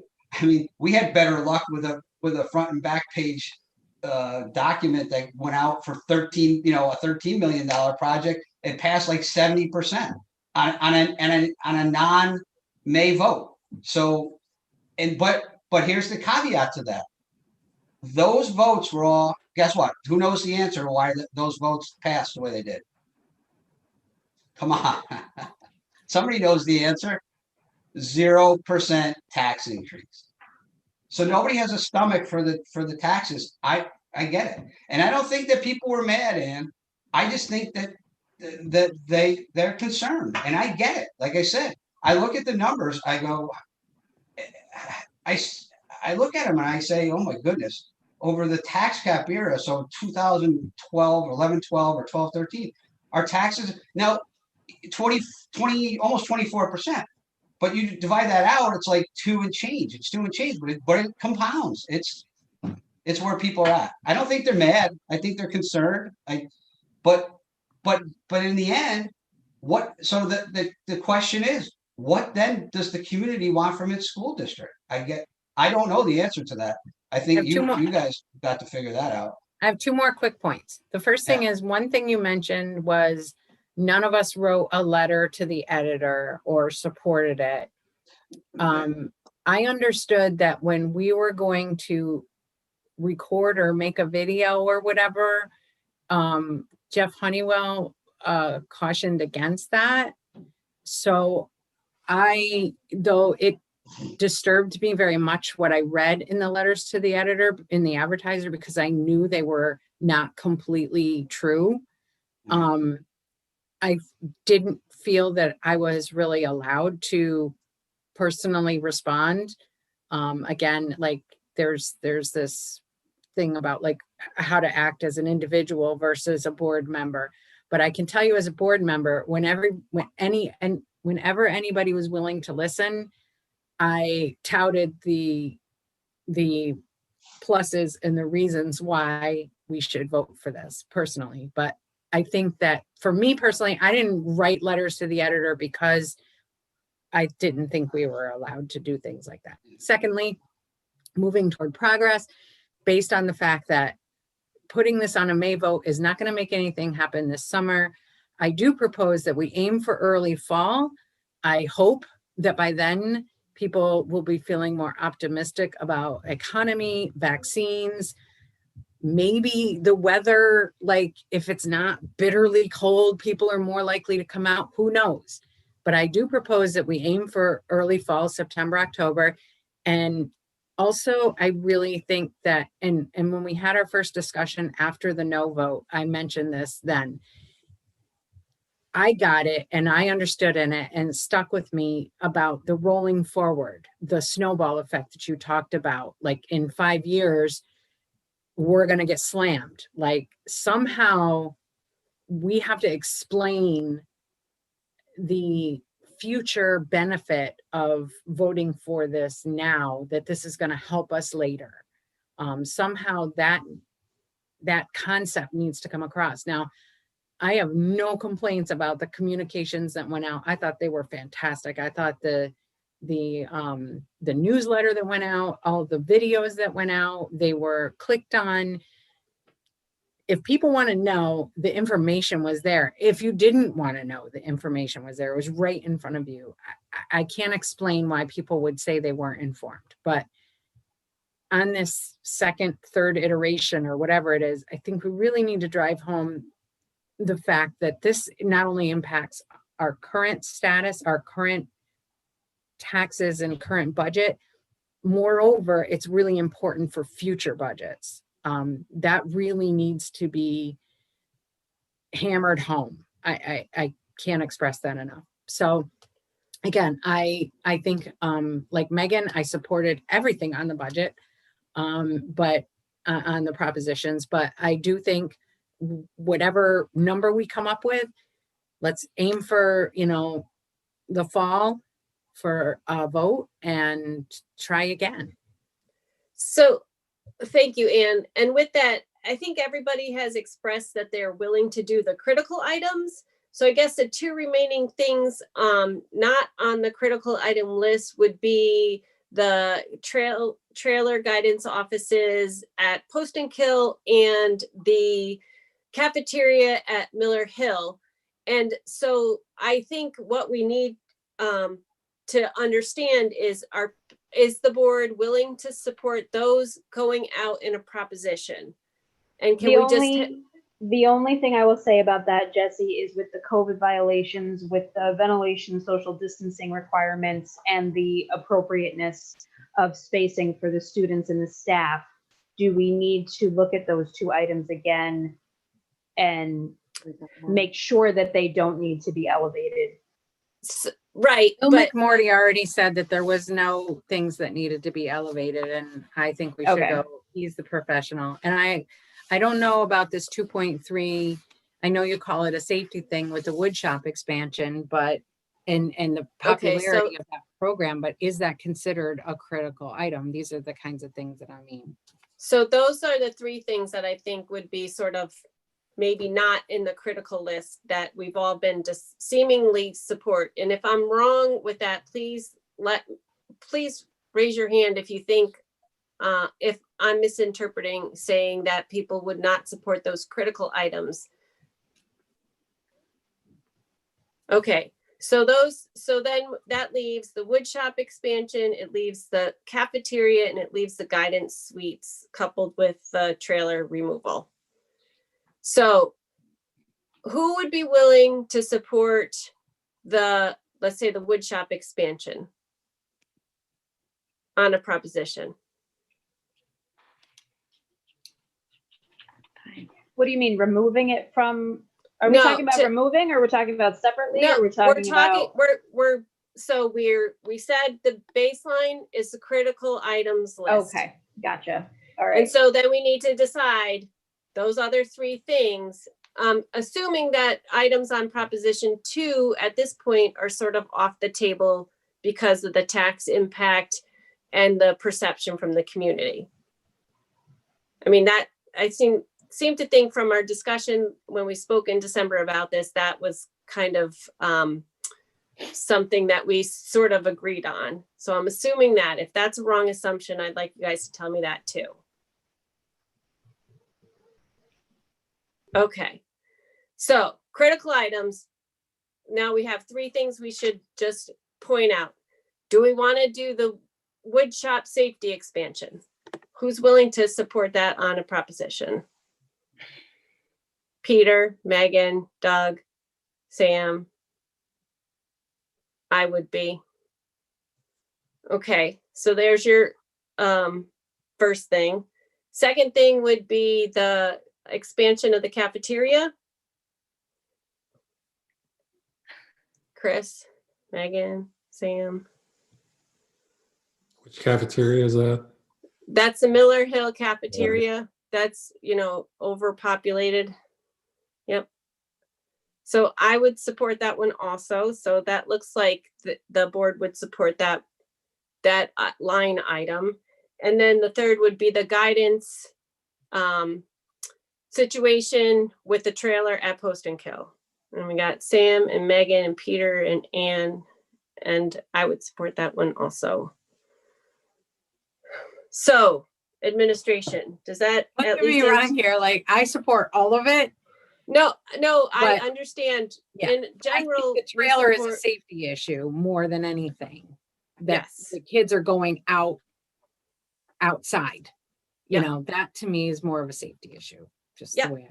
No, so it seems like the majority of the board would support all the items on Proposition 1. I think what we've heard from the administration is that we can't do it necessarily for June, but let's shoot for September, October. So I think that's the second thing that hopefully that answers your second I think, can I ask question. just a clarifying question, Jesse, on Yeah. you're saying critical needs. Are you including the safety stuff that's in there? The vestibules? Yeah. Yes. Yes. Because if you look at that list, that was elevated to a priority 0. No, I'm just making sure. So yeah. the critical needs plus safety plus the wood shop plus Miller Hill plus the guidance suite. Yeah, which was really Proposition 1. Sounds, I don't have it in front of me, but it sounds like Proposition 1 in its entirety, essentially. Yes. Okay. I believe that. Right, exactly. There was a reason for that. Time frame, if we can shoot for September, early part of the fall, I think that gives, I understand the concerns about with the budget vote, but I'm also concerned that's not giving us enough time to get the things in together to be able to appropriately do that piece of work in the restricted time and build the budget that we need to build for the May vote. So how do people feel about that time frame? I know Anne already said early fall is good with her. Yep. Works for me. Fine. Peter, Yeah, Megan, if it's too aggressive to do the May Chris? timeframe, then let's look at the fall. Well, it's Okay. like Anne said, and like Mike said, if it's not going to be able to affect anything actually getting accomplished this summer, then there's really no point in rushing it. We might as well do Yeah. it for the fall. And so, all right, so we got that answer too. And then the Timeline, last- could we go to that first weekend in November? 'Cause I'm guessing the first part of September is going to be out, right? The school opening, and I'm thinking probably that October, mid to late October, November. Can we do You early probably- October though? Because my Sorry. hope was, my hope when Anne said, brought up the issue of weather and maybe being able to assure that people coming out and voting, if we get too late into the season, then you're talking about cold weather and bad weather again, and we run the risk of people just opting to stay home. But to Mike's point, balloting by mail might be an option. No. Well, that's what I was gonna say. Can we do, It's did not he an say that option. we can't? Was that It's a not an one-off? option. Is there any way to? It was one shot deal. Most districts try to avoid September, obviously, because the start of school. November, I'm not sure what kinds of elections are happening in November. We might not even have access. It's kind of late, and starting to get towards Thanksgiving and things like that. I mean, I think if you're going to shoot for the fall, it's got to be what should be in October. That's up to you, but that's typically when districts would do it in October. Steer Okay. clear of the start of school and whatever other elections might be coming up in November. That's a good point, Mike. I agree. Okay. So that sounds like a good time frame, and everybody seems agreeable on that. The last thing is the subcommittee, and it sounds like if we know what we want to potentially put out, maybe there's some pencil sharpening that needs to happen, but that's not for us to decide. That would be our owner's rep and the architects to sharpen pencils on those issues. But what I'm thinking is why don't we make a subcommittee of how do we get the community information out to the community that's clear, and how do we make sure the people come out and vote? And I know I also believe we had a great campaign. We gave out so much information, but what else do we need to do? And I think we just need to dig deeper on that front, and maybe that takes a subcommittee to figure out, let's do the things we did before, and what else can we do? How can we engage, that Mr. Russell that wrote in and said, how can we do these things? So and that will take some time and effort. So maybe we have a subcommittee around that. And maybe that's not decided tonight, but maybe that's something that we can think about and come back to. Whether A, we should have a subcommittee on communicating the next referendum, and B, who would like to be on that? What do you guys think about that? I can support that, and I will participate in whatever you need me to participate in, Jesse. Yeah, and it would be a full board effort, but I think maybe a subcommittee to kind of get some structure and then count everybody in on helping rally the voters. Whatever the board needs, I can make time for.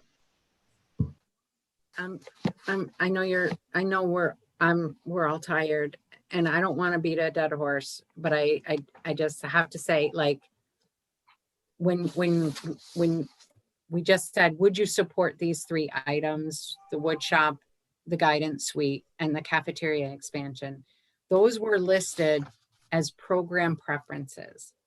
And if we just, I just have this gut feeling that if we just throw Proposition 1 out there again, pretty much just like it was, that we're not showing that we made the effort to just try to get the critical items through.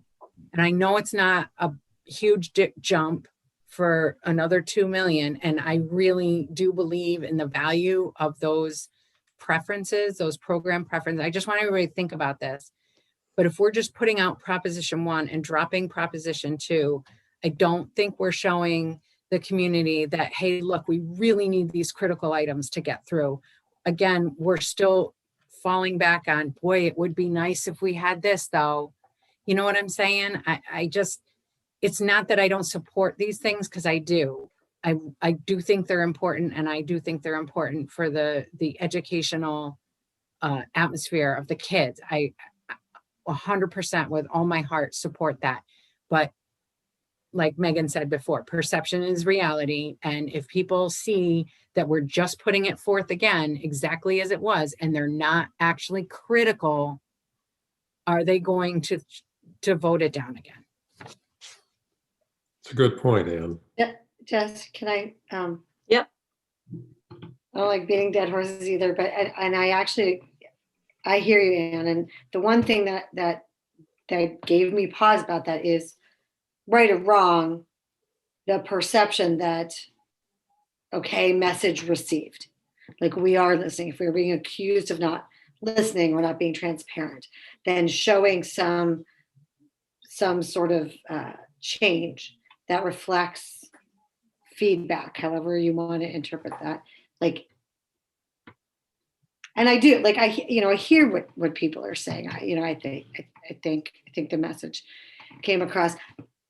And the only caveat to that is that I would say the one thing that stands out of all of that is the trailer. And I actually did not know, being the somewhat newbie still that I am, when Michael said that's been there for 14 years. More than. Right? So long time. We've been talking about it since the day I set foot in the district. Well, so the way that I look at that is that, okay, maybe a piece of the ceiling isn't going to fall off the trailer, but the people who work in the trailer, these are professional practitioners who are shepherding our children's education. And what it says to those people about how we value their work, to say, go sit in the corner, Tommy, with a dunce hat on your head. Like, that's what it says to me, is that we don't value your work enough to give you a professional workspace. So if I had to say, okay, fine, parent, take the 3 wants off. Okay, message received. But I go back to looking at that trailer. And again, that new information, I didn't know that this is like a generation now of kids who've had that. That's a significant. I feel deeply uncomfortable asking professional people to work in that space and knowing that it's been that long. Okay. And the fact that it's, such a small price tag, relatively speaking. It may not be like an imminent safety, but it is at a certain point, like, enough is enough, really. Okay. Yeah. So that point, your points, both of you guys, are well taken. I mean, we have the critical building maintenance, we have the 2 safety items, and the 2 safety items were the secure vestibules and the wood shop expansion. So those were the 2 safety items. And if, Anne, your concern is those other 2 program preferences, I think maybe administration, do you guys have enough information right now saying that we vote in October? Can we all go back and think about those 2 program preference things and come back and discuss this next meeting, what we really want to do, because it is getting late, we are getting tired. And does that give you guys still enough time if we contemplate those 2 things? Because I think we've made headway in terms of what people, the critical building and the safety things. I think that's a good thing. You guys understand what the will of the board is from those perspectives. But if we maybe take a little more time to think about those 2 program preferences and putting them on, is that a good enough answer for tonight, given that we're saying an October vote?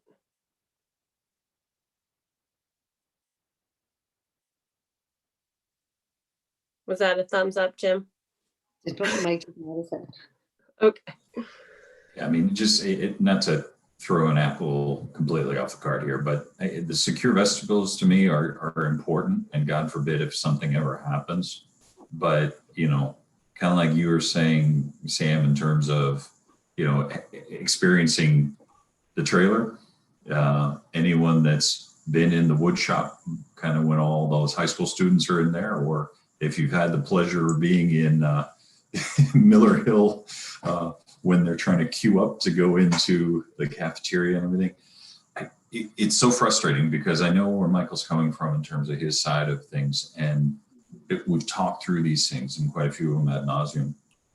Hopefully this has given some good information. I guess what I would just like to share with the group as a whole is, as important to me as the security vestibules are, that's also quite an expense that at the end of the day, I see being better spent in a few other areas.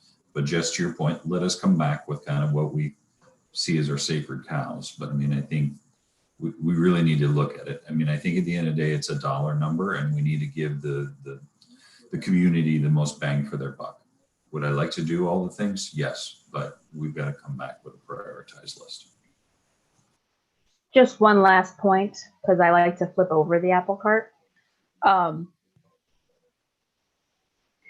As a liability insurance broker, I can make the argument for safety for all 3 of those so-called wants. And from the insured vestibule perspective, Sam and I have small children still in the schools, and those, we've had an active shooter possibility emails that come out are horrifying. And so those secure vestibules and the ability to make sure that every single student in this district is 100% safer from an attack coming from the outside is an absolute, that is the one thing I will say, absolutely, that must stay. That is important. The safety of our children and our teachers and our faculty and Jim and Matt and everybody else that works in this district is absolutely non-negotiable for me from my perspective. And I'll defend it all the way down.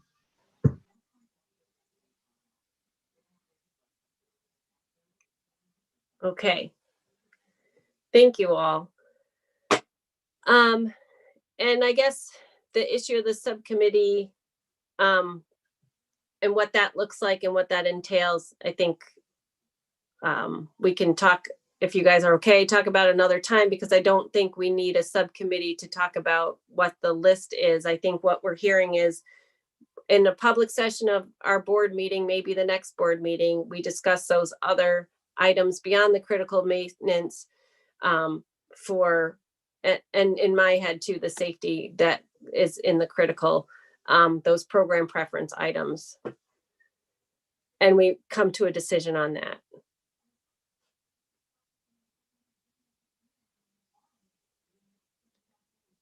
All right.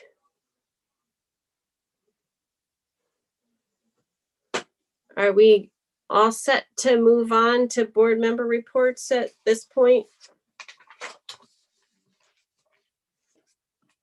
I think it was a good discussion. I think there's a lot to think about. And I think, you know, if we can have a little bit more time to think about those last couple things, that's helpful. But we do have a target date of October. So it's a little push and pull here, but we're moving in the right direction. All right. So Danielle, so you know, you're still awake. At the end of each meeting, we have board members' reports. You are welcome to report, and if you are interested, you can listen to everybody else's report, and then you can make a comment or you can pass. Either way is totally fine. But I'm going to start board member reports by the people in how I see them on my screen. And I will come back to you towards the end. Okay, Danny, so you get a feel for what people report. Thank you. Anne, do you want to start?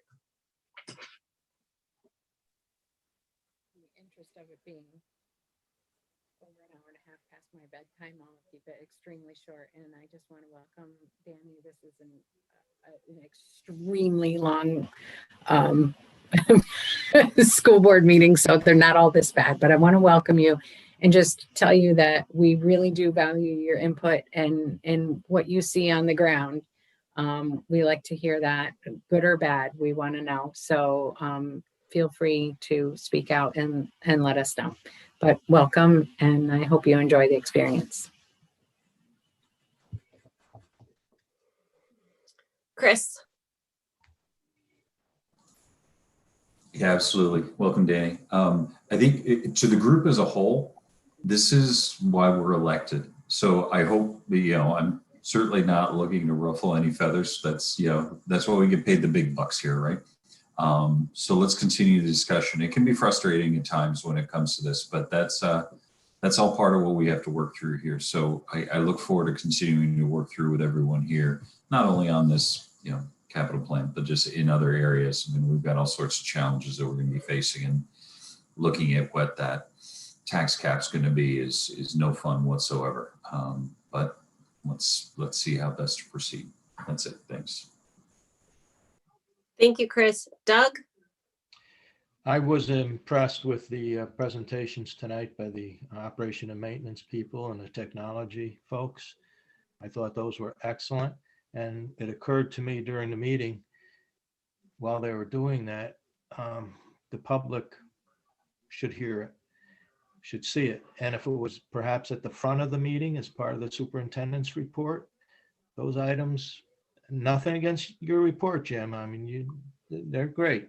But those people, I think, really deserve a lot of respect. And I think the public would appreciate those presentations. I don't know what part of the meeting they were in, but probably some people had, if they were watching the meeting, had to sit through 45 minutes, an hour of the meeting before it got to those folks. And I know we had a full agenda tonight. And I know we had guests speaking, Dr. Cruz, for example.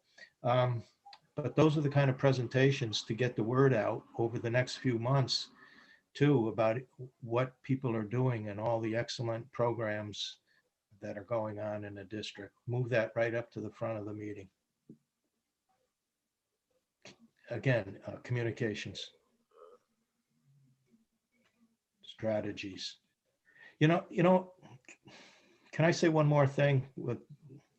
I'm going to say one more thing. We're talking about an angry electorate. No doubt about it. You've been around politics and watched them for the last couple of years. You've been, we know that the people don't want to spend money.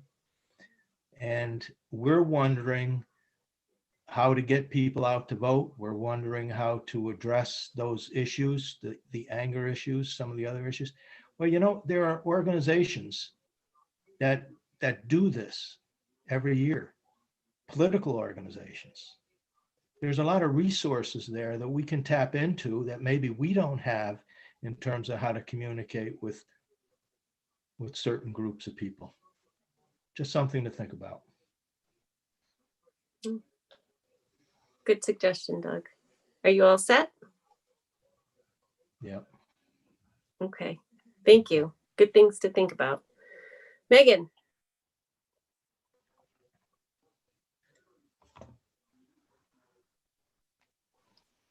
Okay. I don't have a ton.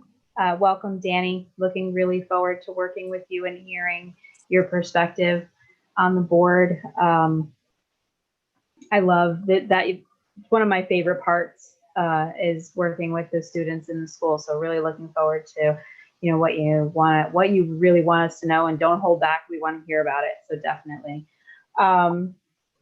Very also would like to echo Doug and thanks to operations and maintenance and the tech teams, because I thought that their discussions and presentations are very helpful. I mean, through the entire pandemic, I don't think that the community really understands the lengths to which our food service department has gone. You know, we're feeding the whole community almost. We're doing a lot within the district that I think a lot of people are not aware of, and I am so proud of all of our faculty and staff. I'm really grateful to Questar for coming out. I'm super excited for the early college and the P-Tech programs.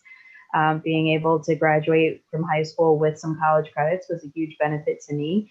I went to a very large high school and we didn't have access to up to 60 college credits. So it would be a huge benefit for our students and for the other kids in the community. So really pleased with that.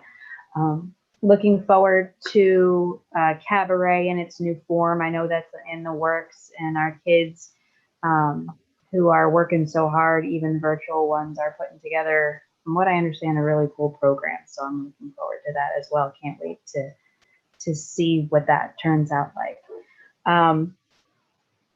I agree that we have a lot of anger in the community, but I want to finish up with this because it always kind of strikes me as you never really know the battle that someone else is fighting unless you're walking in their shoes. So I know that there are assumptions that are made about all of us here and about people in the community. And I think that maybe take a pause before passing judgment, because you're not ever really sure what someone's dealing with until you are in that person's shoes. So I'll end it there. Thank you.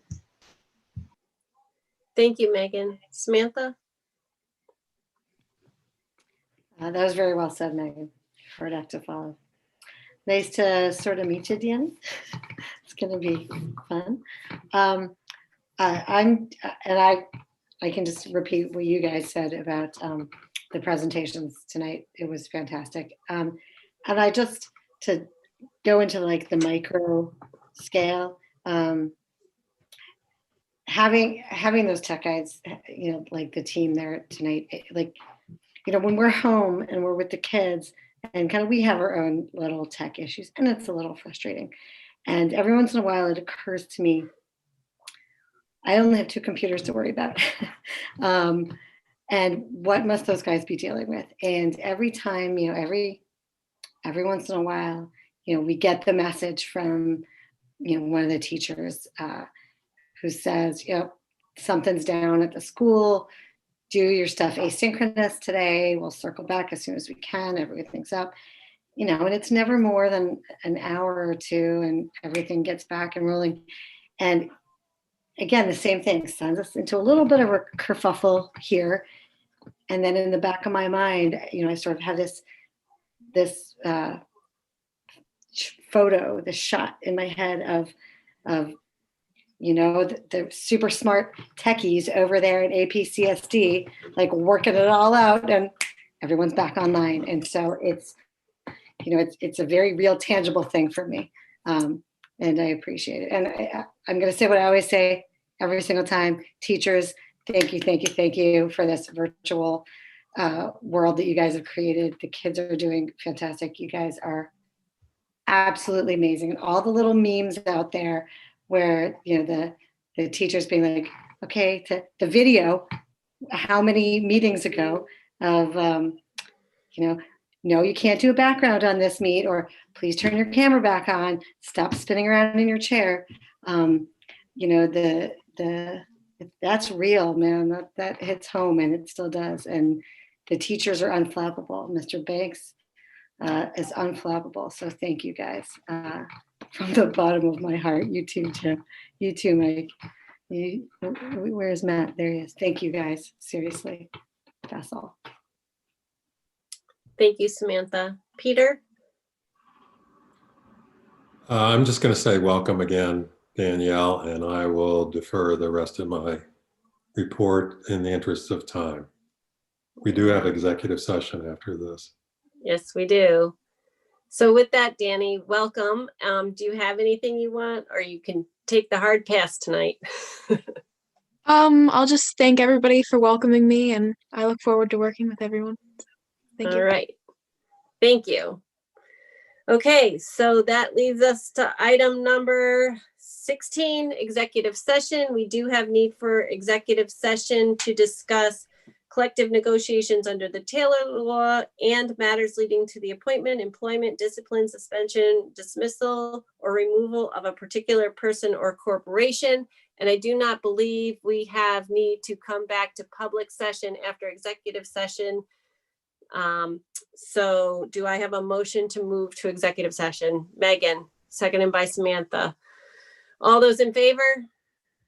Aye. Aye. Okay. Motion passed. Danny, you get to sign off now. Have a great night. Thanks for joining us. Get some sleep.